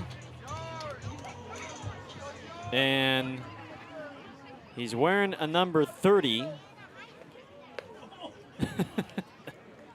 As Blythe takes ball 1. Again, no roster provided, so we are unable to verify who's on the mound right now. 1 ball and 1 strike on Blythe. We'll certainly try and figure out who this righty is. Oh, Blythe gets tied up there. 1-2.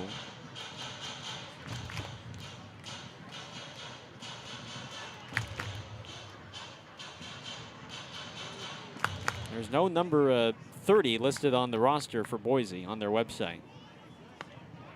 And there is strike 3.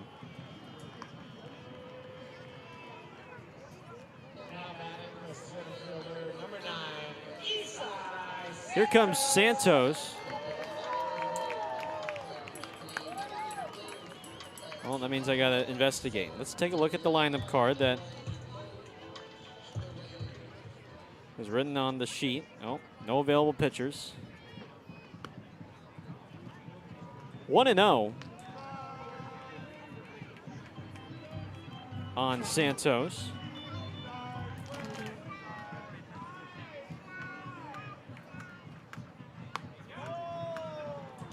Two balls, no strikes.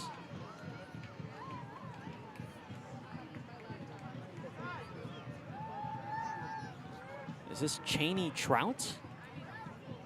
Does throw from a sidearm. 3-0.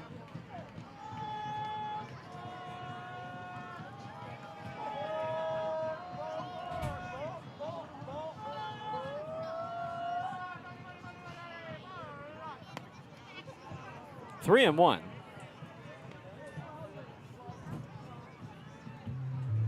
We're going to say it's Cheney Trout on the mound. Well, No number 30 on their roster, but Cheney Trout is a submariner. is that submarine enough for you?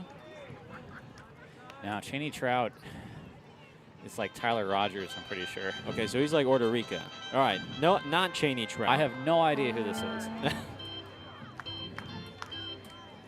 You check the Hawks website? No number 30.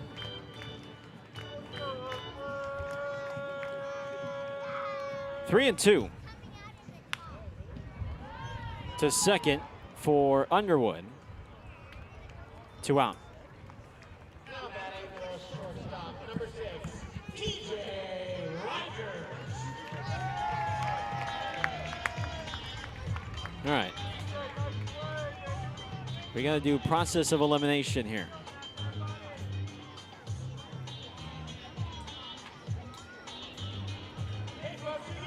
Not Zan Rose. As here comes the pitching coach for Boise in John Chalupa.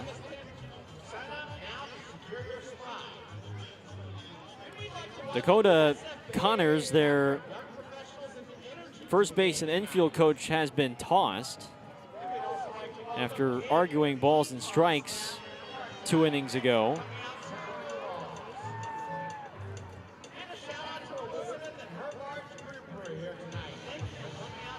John Cone? Not John Cone, the WWE guy. No, not John Cone. Anyone in the chat from Boise, could they help us?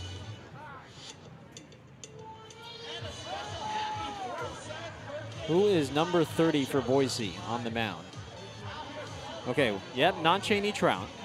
We see that.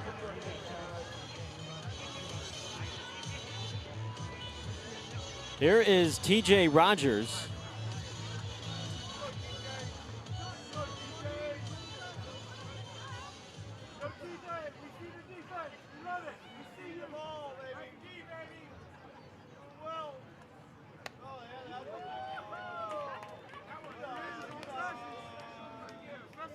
Rogers homered. His first pro at bat. 1-1.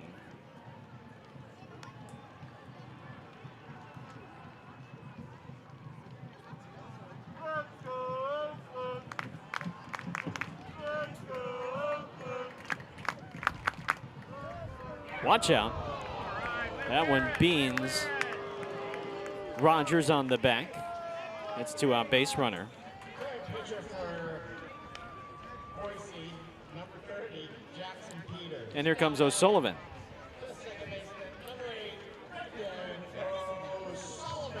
Who you got? Jackson Peters, 10. Jackson Peters? Yeah, so we can adjust that. Okay. Did you go to the dugout? I did. Okay. O'Sullivan to left. Califit barely moves. Goodbye.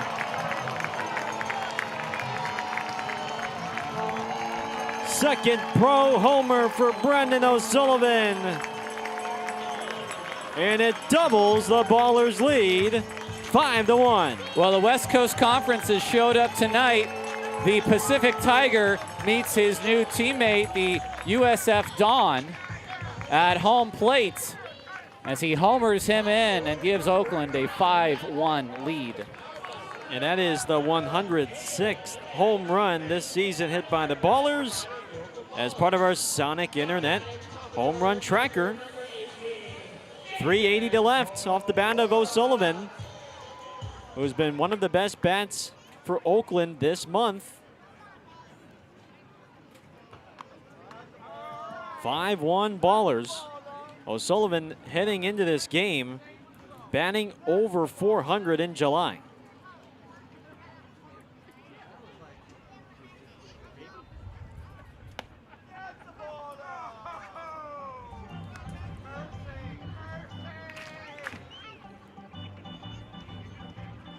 One ball, one strike on Calora.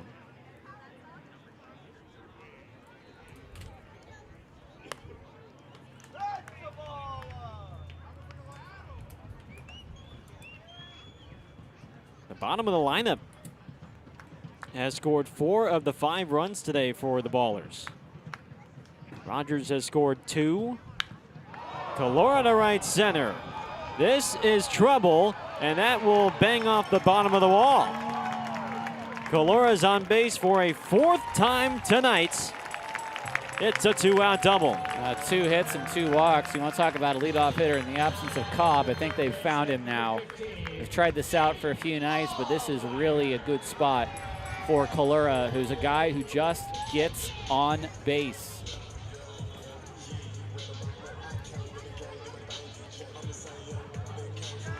Isai Santos was in the leadoff spot for the first handful of games. Aaron Miles has experimented with Calora. I'd like to shout out some of the folks in our YouTube chat who were trying to help me out.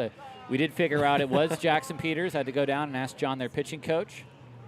And he just was barely able to hear me over some of Mark's PA announcements.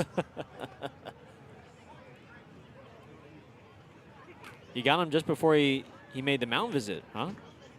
I guess. Right after. Or right after, okay. I didn't see you maneuver your way down there. You were stealthy. 1-1. I try not to be seen nor heard.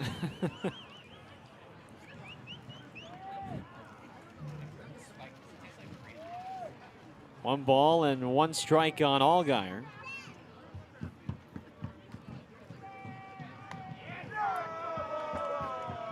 Two and one.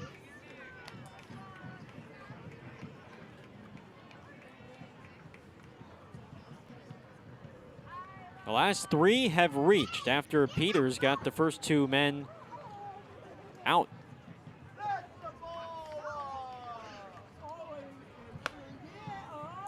Three and one.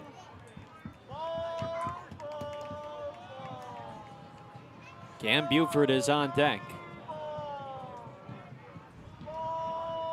There is a right-hander warming up in the Boise bullpen. 3-1. In the right, base hit. Here comes Calora. O'Hara's throw is not in time. It's another 2-out RBI knock.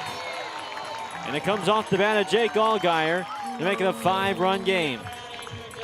Well, the Ballers have just been so good with 2 outs these last 4 games. And here's another example of it. Like you said, Gareth, 2 straight outs to begin the inning, and then hit by pitch, 2-run shot, double, single.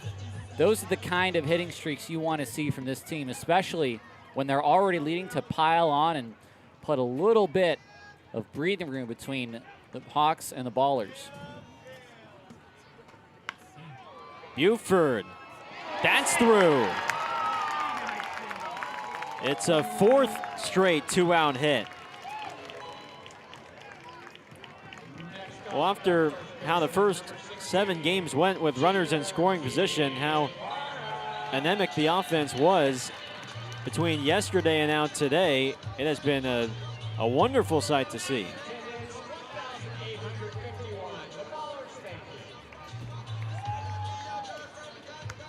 So Ibarra's coming up. And I have to think Peters might only have 1 more batter left. You'd think. This is some great work by Emilio. Oh. Little, this brings back good memories. Yeah, a little AFK here on the Wii. I know. What are we playing? What are you playing? Wii Sports? If I had my Wii right now, what am I playing? Yeah. MLB Power Pros 2007. You know, I did not have the pleasure to play that. Oh, it's fantastic. I wish I did. The video game chibi Japanese style Major League Baseball combination was excellent.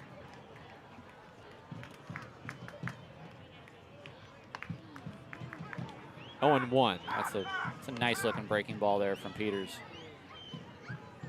I mean, I think I got to go Mario Kart. Which one on the Wii? classic. Was it Mario Kart Wii? Mario Kart Wii. Okay. Yeah. It's a classic. I was going to say Double Dash was the GameCube, and I grew up on Mario Kart 64. Mm-hmm.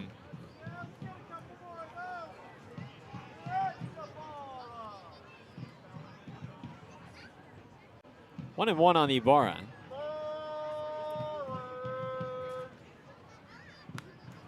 Foul back. I think I was maybe a little too young for the GameCube, or maybe it had You can't kind of be too young for the GameCube. Come on. I think it phased out, or not phased out, but the Wii had just come out by the time I was like starting to understand what video games were all about. Well, I was 3 years old with a Genesis controller in my hand, so Okay. I got started early. You got a head start. Mickey Mouse Castle of Illusions, I believe it was called, on the Genesis.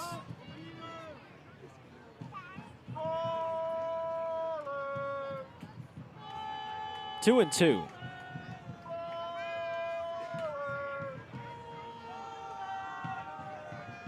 Whoa.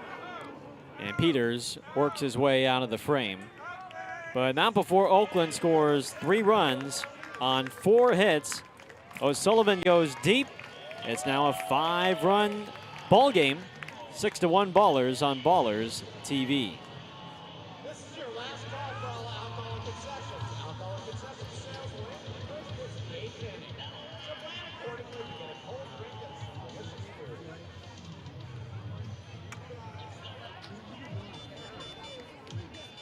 All right, Ballers fans, who's collecting their pins out there? We have given away a lot of pins, and we have a few items where you can store them. We have a pin holder and also these lanyards featuring Scrappy and the Beast. There's also a very few number of a certain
We move on to the final third of our ball game tonight. It's a 6-1 Oakland Ballers lead over the Boise Hawks.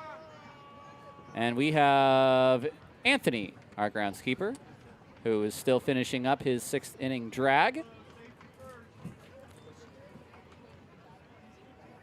Leading things off is Jeremy Bagora, the cleanup hitter, followed by Joey Califoot and Jake Sisto, the catcher, against Griffin Smith, who's pitching into the 7th for the first time as a professional.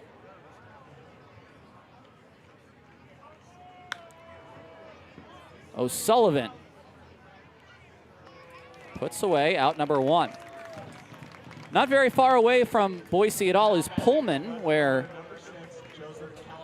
Griffin Smith cut his teeth for the last few years at the collegiate level as a D2 independent and I believe as a full-fledged member of the Mountain West Conference.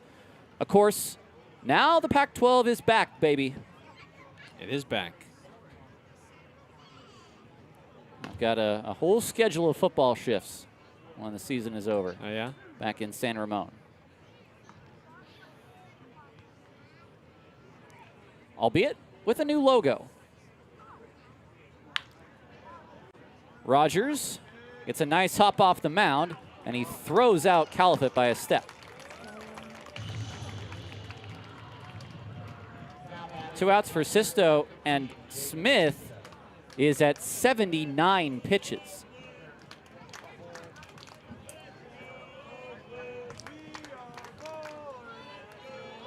Four strikeouts, but it's been a lot of pitch to contact. That's how he prefers to pitch in these games.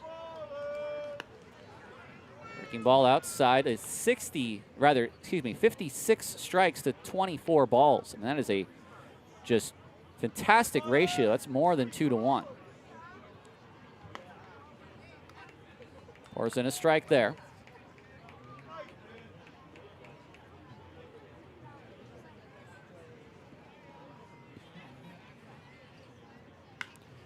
Hit toward left field. Moore is back. Moore looks up. It's off the wall. It's picked up by the center fielder Santos, and Sisto has only a single.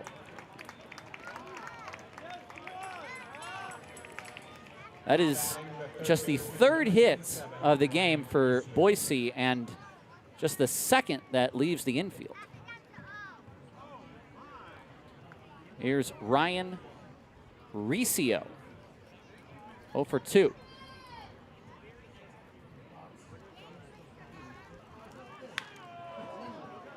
Back-to-back hits.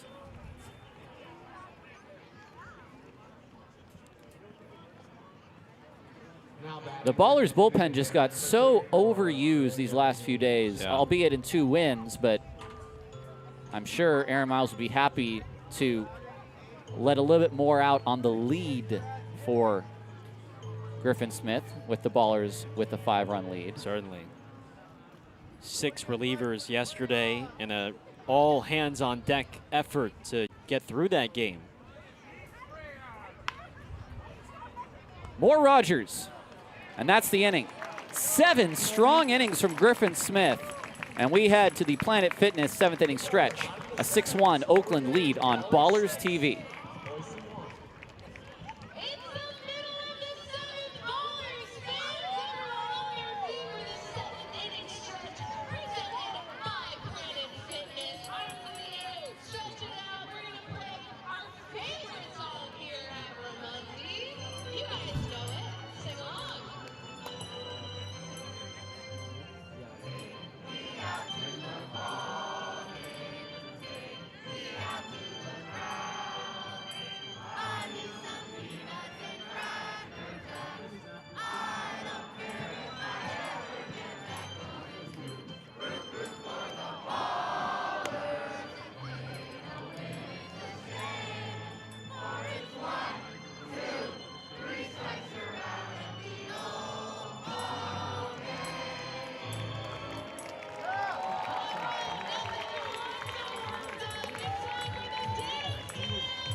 Welcome back to this special Friday night broadcast on YouTube, brought to you by Sonic Internet.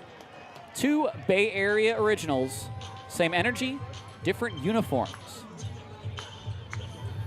A 6-1 Ballers lead. I'm Tyler Peterson with Gareth Kwok, Tristan Moore. We'll lead things off against Garrett Witte, W-I-T-T-E. Unless it's Witty. And for those Hawks fans, please let us know in the chat if it is Witty.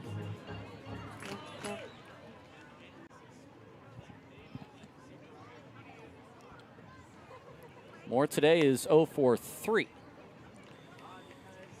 Humberto Vela went 5 innings, 5 hits, 3 runs, 4 walks, 3 Ks. Jackson Peters goes just an inning, allows 4 hits, 3 runs, all earned, no walks, and 2 Ks.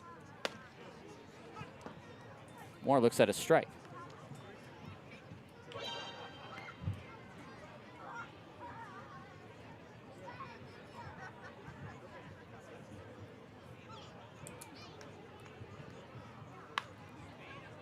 More work for Jackson.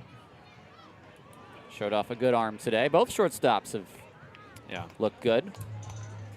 Of course, our first look at Rogers, who had a little bit of time off between his final game as a Don. I do believe they went to the WCC tournament this year. I think they had a pretty decent run considering what, I believe a middle of the pack finish in the regular season.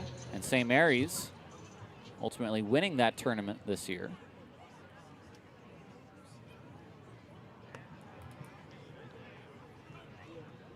Blythe takes outside, 1-0.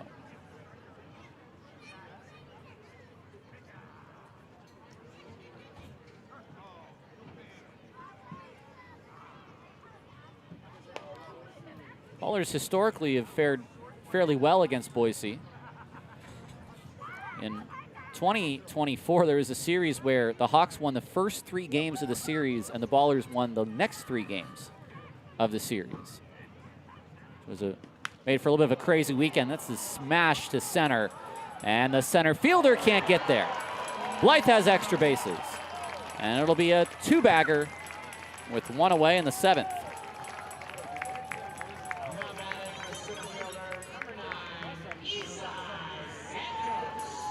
And right now, I think Aaron is just going to ride the arm of Griffin Smith till he gets about 100 pitches. So as much as the Ballers want to keep scoring, probably the better. That's a nice swing from Blythe there. Yeah, a bit of an inside-out swing there. That's a high inside fastball that he goes the other way to. Shows you how strong Noah is. Power to all fields.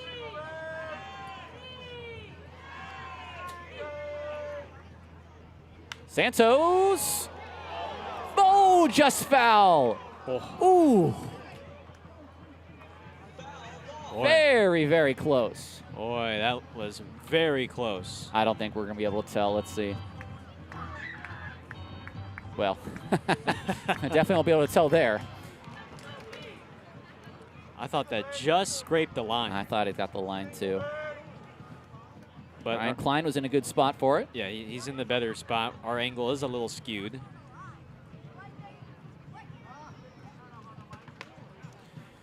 We're getting treated to a pretty nice soft sunset just behind center field. Of course, the sun is setting to the west here in Oakland. It sets, in Oakland at least, it sets in the west. Yep. But here, looking to the south, we're getting a nice look at some pinks and purples.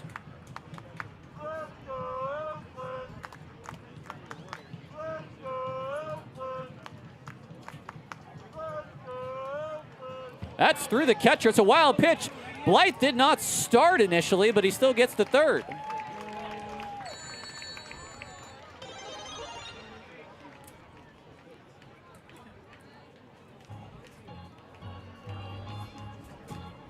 Well, this is going to force Boise to bring the infield in a 5-run game. They know that they cannot afford this deficit to be any larger than 5.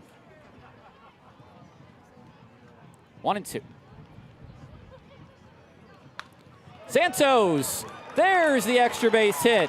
For extra base, Isai hits it to the corner. O'Hara digs it out, and Isai looks at Aaron. He gets the stop sign. And he thought maybe he was going to have his record-breaking 5th triple, but it is just another double.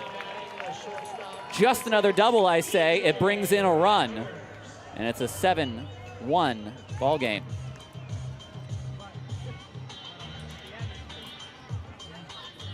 Tied for second on the team in extra base hits, and entering the series, one of about 25 or so players with at least 30 extra base hits in the league. Extra base Isai at it again. Well, before Rogers takes his at-bat, there's going to be a meeting between Sisto and Witt, or Witty. And again, if you are listening and are in our Friday night YouTube broadcast brought to you by Sonic Internet on YouTube, let us know. They're playing SID for us today.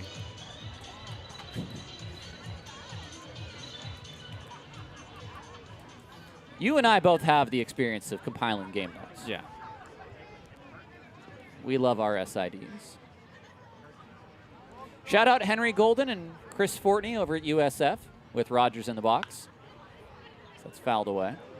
Those two, and just those two, are all of this USF Don's media relations team, I believe. As far as the media-facing side of it goes. And that's where the backbone is.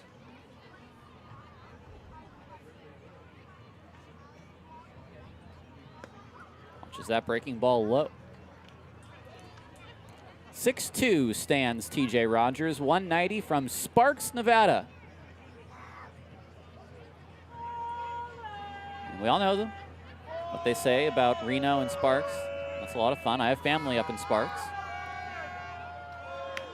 Up the middle, slowly hit. Jackson will field, and his one play takes him to first. At the very least, it moves the man to third. And that'll bring up O'Sullivan, who continues to be surface of the sun hot. And now trying to put another multi-hit game in the books. 11 hits altogether for Oakland today. Swung on and missed the first pitch inside.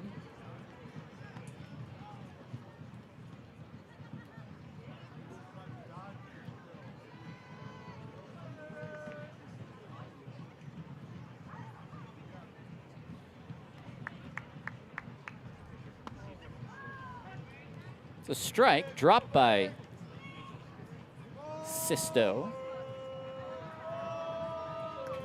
0-2. 1,851 fans on this Friday night. Great take by O'Sullivan there.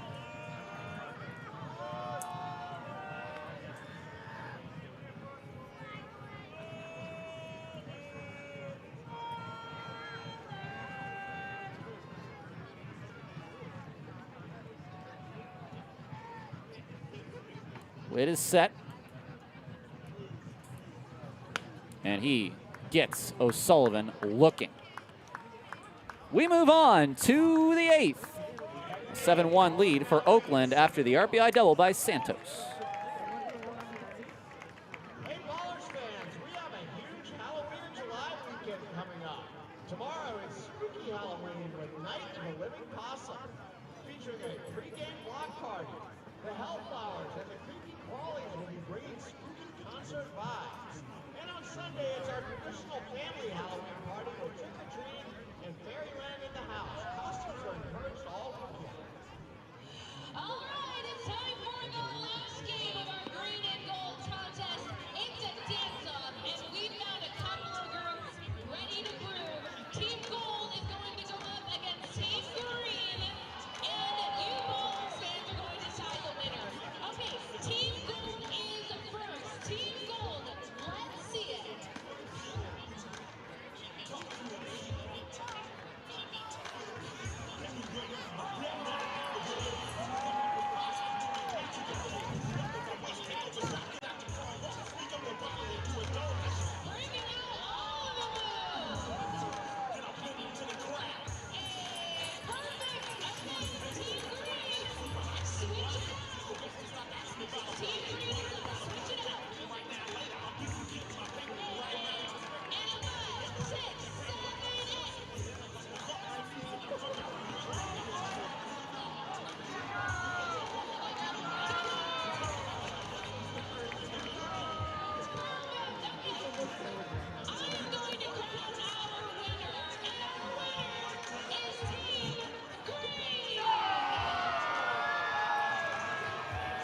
Top of inning 8, a 7-1 Oakland lead in our 58th game of the season. Now in minor league baseball, you'd be about halfway, would you? Almost halfway? About halfway? Yeah, you would be approaching the halfway mark. Well, I guess what depends what level you're at. Double A, Your the last halfway stop. mark. Double A, the halfway mark would be 69 games. 138 total. So you're going to have 38 fewer games this year. Yeah. Does it feel just as long? That's the real question. Well, you always, I think, hit some sort of... Nice catch by O'Sullivan. 3 lineouts for Jackson. Sometimes you hit a bit of a wall in between, but I think you also remind yourself how long the minor league seasons are as teams try to prepare their guys for what a big league season is. And there's even some debate on whether the minor league season truly prepares those for the everyday grind, because they still have, like in the Pioneer League, the one dedicated day off. You know, you're never playing more than 6 games a week. You're not going through the 12 games in 13 days or even the 15 games in 16 days stretch that the big leagues takes you through. How about Tony Vitello? He's already played twice as many games this year with the Giants than he ever would see in college pretty much, and he still has another 50 games to go. Yeah, that's where the mental side really comes into play here. Do the Giants and the A's have the same record? They both like 13 under? Booney? Something like that? A's did win today. Is that right? A's won? Well, for a while there, the Giants were the worst team in the National League, and the A's actually had about a 500 record. And then I think they lost something like 9 or 10 straight. And now both my teams are twiddling around in about a under 10, under 500 record. O'Hara to center. Santos is going to put this away, and, well, maybe not this time of night, Mike. 2 outs. Giants currently lead the Angels right now, 5-4 across the bay. Logan Webb, 4 2/3 innings, 4 strikeouts for the Giants righty.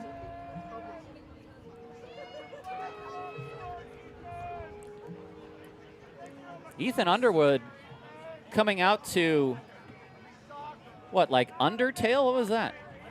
Oh, Minecraft. Oh, is that the classical music? I don't know how to say it in French. Gymnopede, something like that. It's an actual piece of, what's it called? No. They use actual classical music, I do believe. You mean, did they hire a band or an orchestra for that? I don't know. I don't know if that's quite what they do, but they certainly use sort of pieces by classical masters. Okay.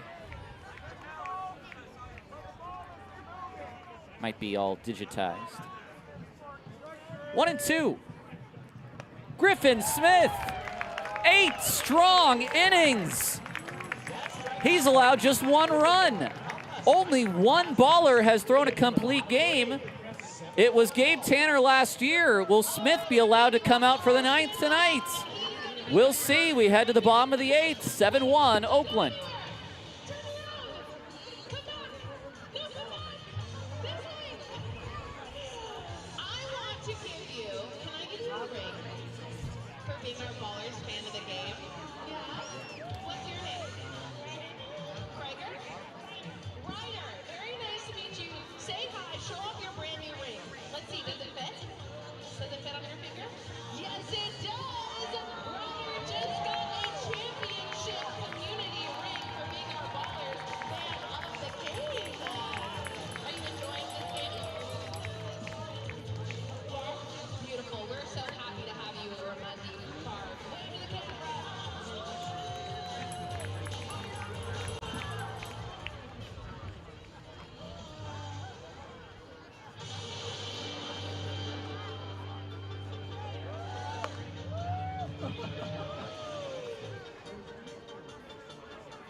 We go to the bottom of the 8th.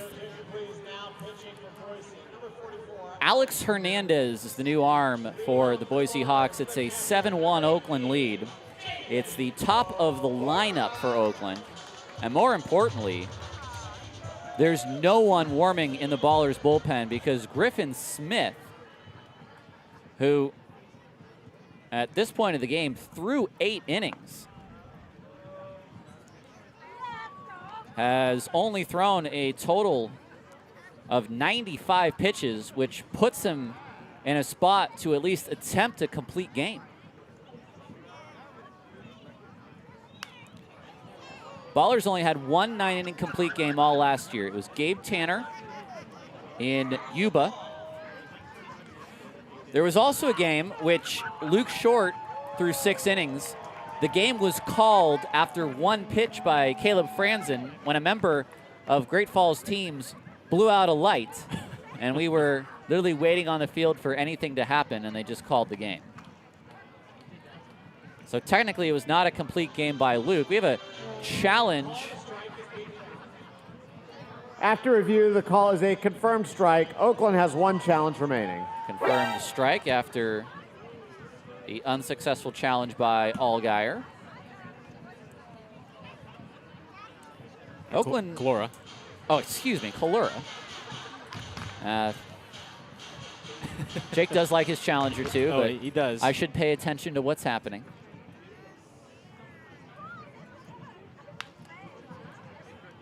Underwood, easily for the first out. Well, I do joke with Jake because I always give him a hard time and say, you're always good for 1 challenge a game, it seems like. What would you say his success rate is? Ooh, I guess for every 10 challenges, Yeah. I'm going to say he gets, 6? I think he gets like 7. 7, Yeah. correct? Yeah, I think so. I don't think he's been very wrong You know what? Why not? very often. You have a good eye, you walk, you know what's a ball, challenge it. Now, you've got to be selective as far as, you know, time and place. Right. Yeah, why not? It just seems like he's the one tapping his helmet the most on the team versus other guys. Other guys have their preferences. If they want to use it, they don't want to use it. Smash to center. It is caught. Nice play by Meyer. Tracked that ball pretty well. And again, it's so hard to get it out of here at night. And it's out number 2. Well, he got that thing pretty good. Now here's Cam Buford.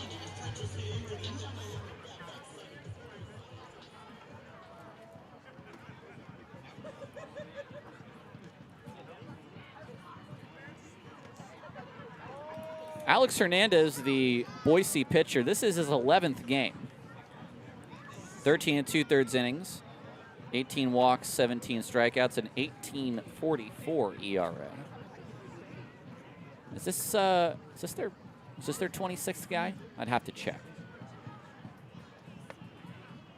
They did draft. I'm trying to think of who they drafted. I got to hang out with the pitching coach John for a while. Yeah. When you're up in Yuba. Yeah. Trying to think which pitcher they ended up taking.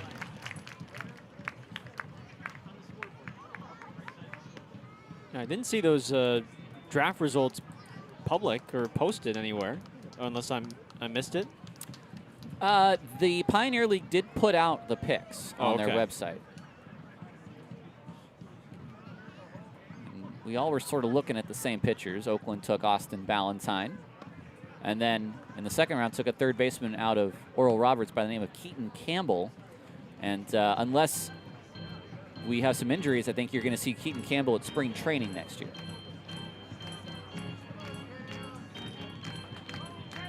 Parker Hoggy? Hogg? Does that It's sound either, familiar? yeah, maybe Hogg, yeah. I definitely remember that pitcher. Swung on and missed. It's a 1-2-3 inning. It's just the second one of the night. Here comes Smith back out of the mound to try to complete 9 tonight on Ballers TV. Ballers fans, we are bringing back the Oaklandish cannon, but all PS5 claim from the balls. So these will not be game winners. He has 5 winners. But if you still want a ball, up on your feet, raise your hand for the Oaklandish Cannon.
Griffin Smith is trying to do something only one other baller has ever done, and that's throw a complete game. It was Gabe Tanner last year up in Yuba. He'll face the heart of the order, Meyer, Begora, Califitz, and he pours in strike one. 96 pitches now for Griffin Smith.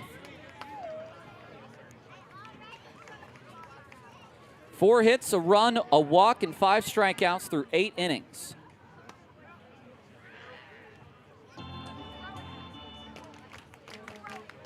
Ballers have one challenge left. Boise has not used even one today. Swung on and missed.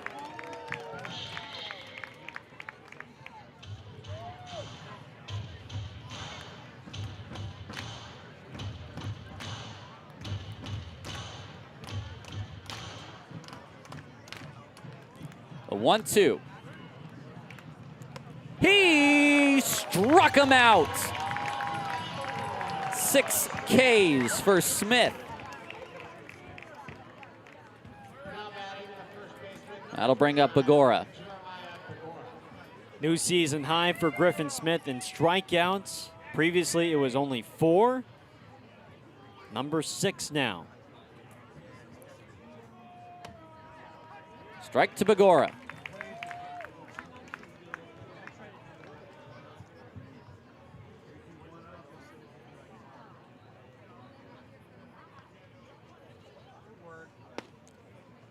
Ball to Begora. He's a big guy. I believe he's 6'5", Jeremy Begora. So he's got a bit of a taller strike zone. And taller, not just longer either. He's going to finally challenge. Finally, someone's going to use a challenge from Boise. After review, the call is overturned to a ball. 2-1. Boise has 2 challenges remaining. Now to Begora instead of 1 and 2. It only took the 9th inning for Boise to finally initiate a challenge. 2-1. Begora swings and misses. 88 at the top of the zone. I'd be interested to see what teams in the league initiate more challenges than others. We'll have to dig into the advanced Pioneer League analytics at baseball.pioneerleague.savant.com. A 2-2 pitch is in the dirt. We think you're doing great, Blue. A full count to Begora. It'll be the 105th pitch for Griffin Smith. A couple of shakeoffs, and now he's set. Changeup is down and in. It's the 2nd walk of the night for Smith. Now batting the left fielder, number 6, Joseph Calhoun. So Joey Califit now 0 for 3. 2 flyouts and a ground out. And at the very least, someone will start playing catch in the bullpen.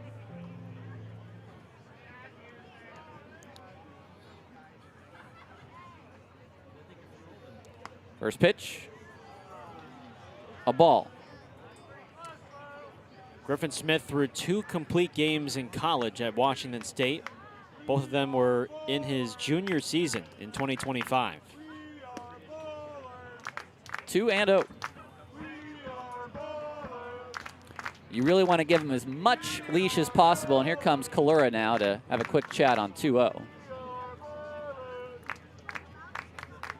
8 1/3 innings, just 1 run allowed, 6 strikeouts. It's just been a fantastic day for the first-time professional, at least this season, his best start. Well, now he's combined his best start from Saturday with his best start now. Just another great performance from Griffin Smith.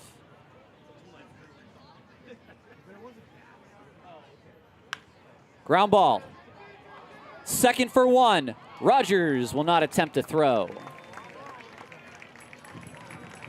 Califoot reaches on the fielder's choice. Begorov's just trying not to get hit by the baseball there.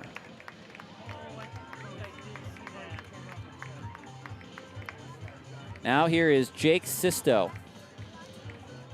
108 pitches for Griffin Smith.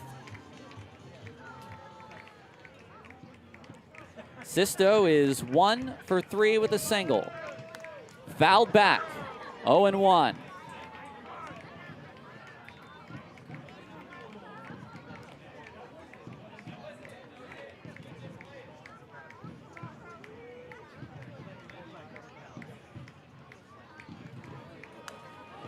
Fouled back, 0-2.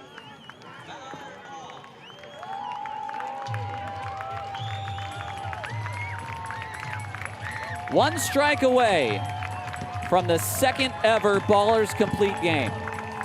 Set at the belt. He got him! 9 complete innings from Griffin Smith. What a performance. Keep that ball, young fella.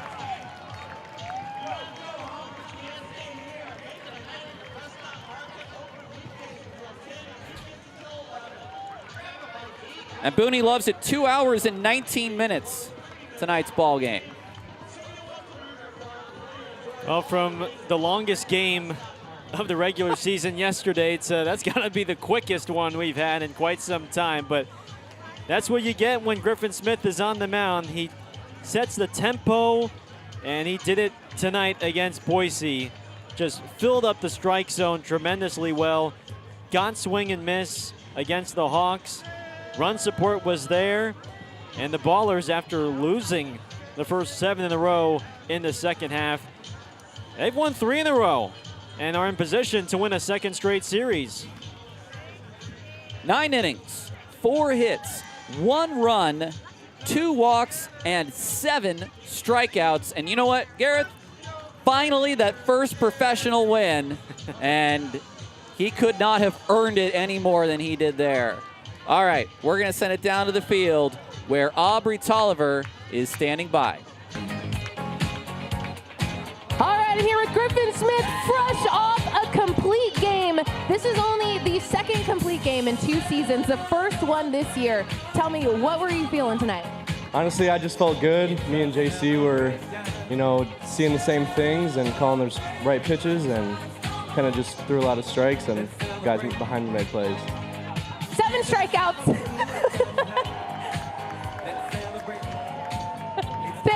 Thank you. I was warned about that one. Appreciate that. 7 strikeouts. So what pitch was really working? What was your go-to?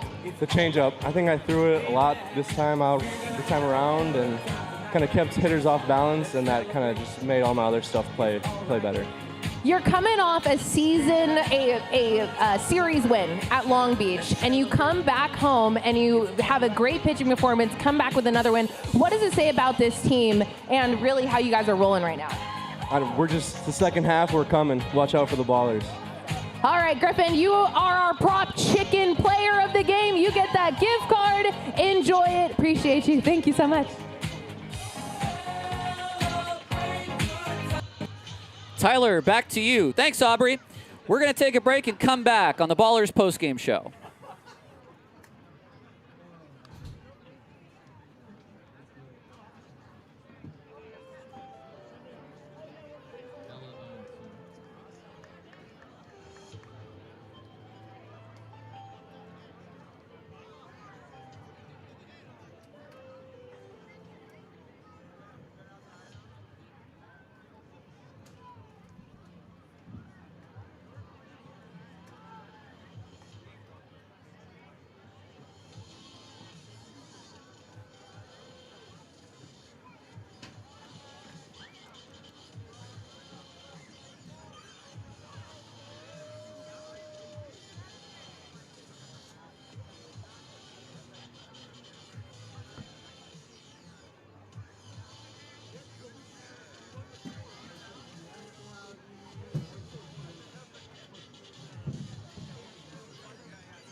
Well, quite a way to begin this homestand. Griffin Smith, there you see him walk off with that $50 gift card in hand of Proposition Chicken. I don't know if he'll go tonight, but he will eat well after a complete game.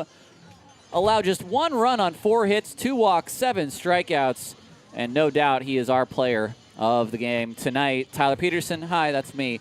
Gareth Kwok with us.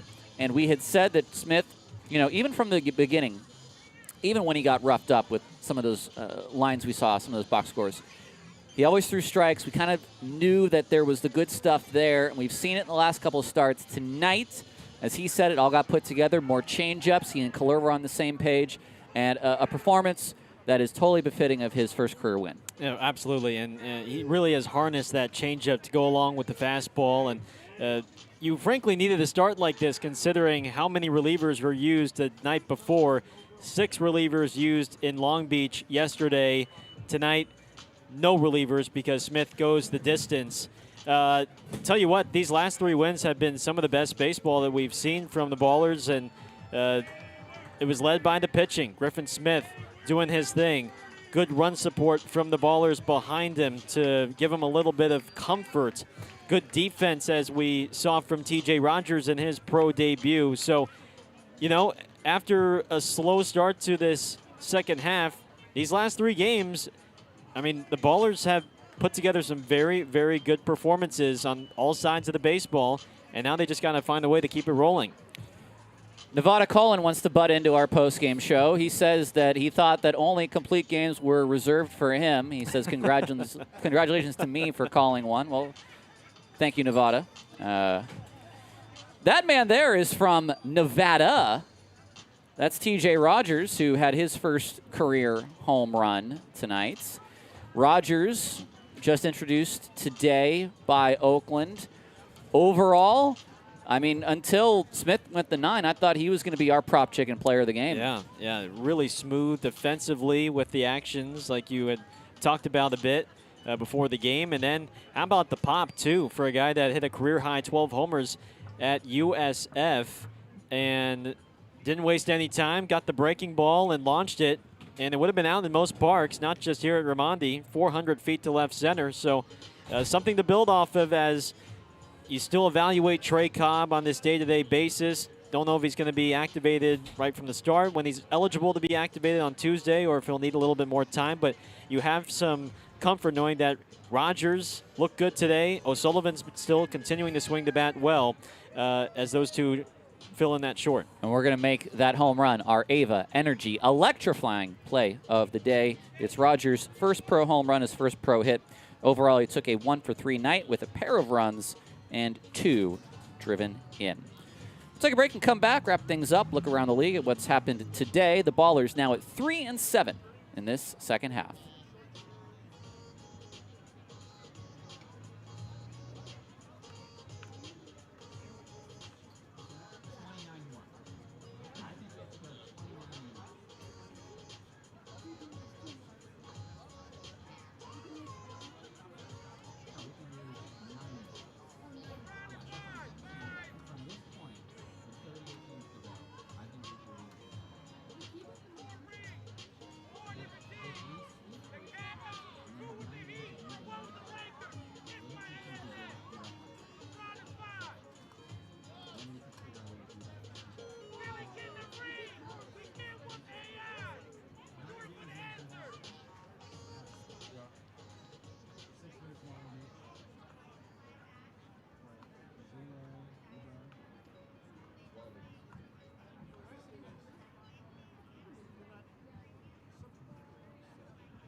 Welcome back to Raimondi Park. Tyler Peterson and Gareth Kwok wrapping up this Friday night broadcast, brought to you by Sonic Internet tonight. Sonic and the Ballers are teaming up on a community-first partnership built around equitable access, connectivity, and shared experiences across Oakland and the Bay Area. 2 independents, same scrappy energy. One builds fiber internet, the other plays baseball. Both connect people together. Some nice reads from the folks at Sonic from tonight. They did their homework. And we do appreciate their sponsorship so that all these fans could enjoy this amazing performance by Griffin Smith tonight. Again, 9 complete innings for Griffin Smith, 4 hits, 1 run, 2 walks, 7 strikeouts. The first score of the night I can give you is 7-1 Oakland over Boise. Now let's look at what is happening around the rest of the lead. Missoula, a 9-7 win at home against the Billings Mustangs. Missoula got out to a lead early and then had to hold it, but they do defeat Billings at home. They have not been able to put many wins against Billings together this year. The Idaho Falls Chuckers had to come from behind with a 10-run fifth to win 19-14 over Great Falls. Ogden, who right now is sitting pretty as far as the wild card is concerned, a 14-6 win over the Glacier Range Riders. The Yuba Sutter Freebirds and the Modesto Roadsters are in a bit of a battle. It was 3-0 Modesto after 1, but the Freebirds are now trying to hand Modesto their first loss of the second half. Rain Pfeiffer has, the former Modesto Roadster, has just hit Max Handren on a 3-2 pitch to allow a man on base. There's 2 outs in the 9th in that 1-run ball game. We'll come back to that. Elsewhere, down in Long Beach, the Coast have just tied the game in the 9th against Red Pocket.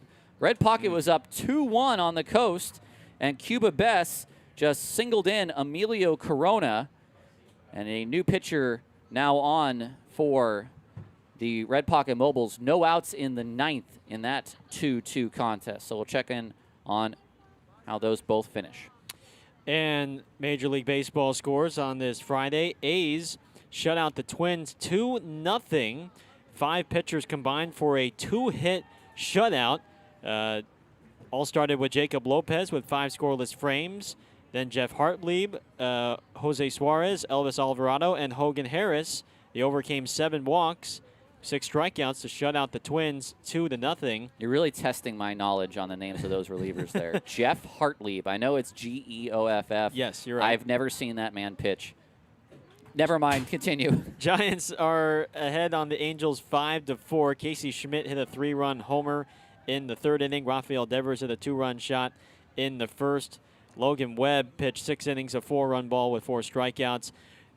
Braves won in 10 innings over the Orioles 7-6.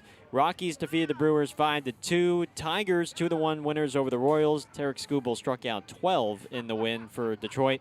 Cubs defeated the Pirates 3-2 in 10. D-backs 1-run winners over the Nats 3-2. Yankees shut out the Phillies 1-0.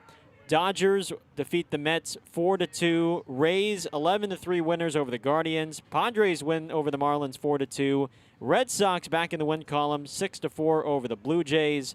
Astros 9-5 winners over the White Sox. Rangers 5-4 over the Mariners. And last but not least, Reds defeat the Cardinals 4-2.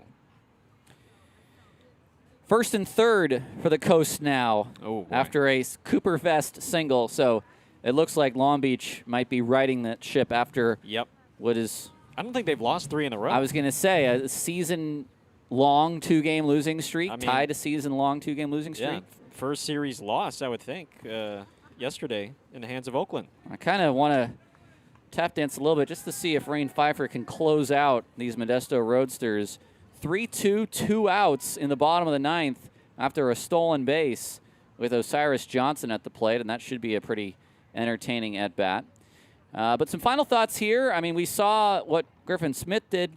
The offense tonight looked good. Some of the new names, Moore and Rogers, looking good tonight as well. O'Sullivan continues his hot streak.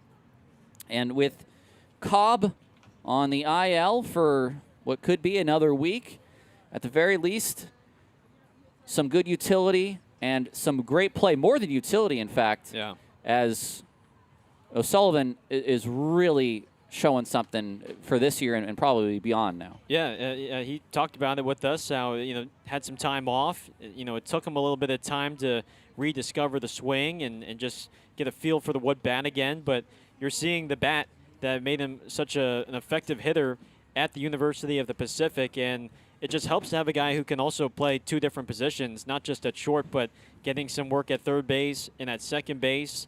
And so to have him and then Rogers anchoring the infield, of course, Leahy is still working his way back, hopefully from that ankle that he fouled the ball off of. So you feel good with the options that you have right now until Trey gets back, and that's where then you'll have to figure out where things align.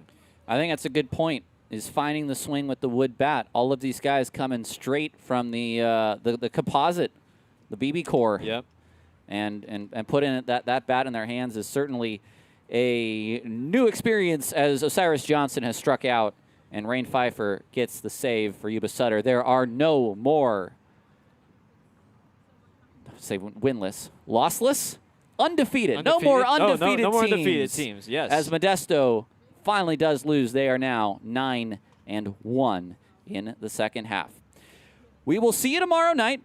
For Gareth Kwok, for Nico, back in our Argentina studios, I'm Tyler Peterson. Thank you so much for tuning into this Friday night broadcast of Ballers Baseball, brought to you by Sonic Internet. Griffin Smith, his 7th strikeout, and the 2nd ever complete game for the Oakland Ballers. We'll see you tomorrow at 4:35 Pacific. Enjoy the rest of your Friday evening.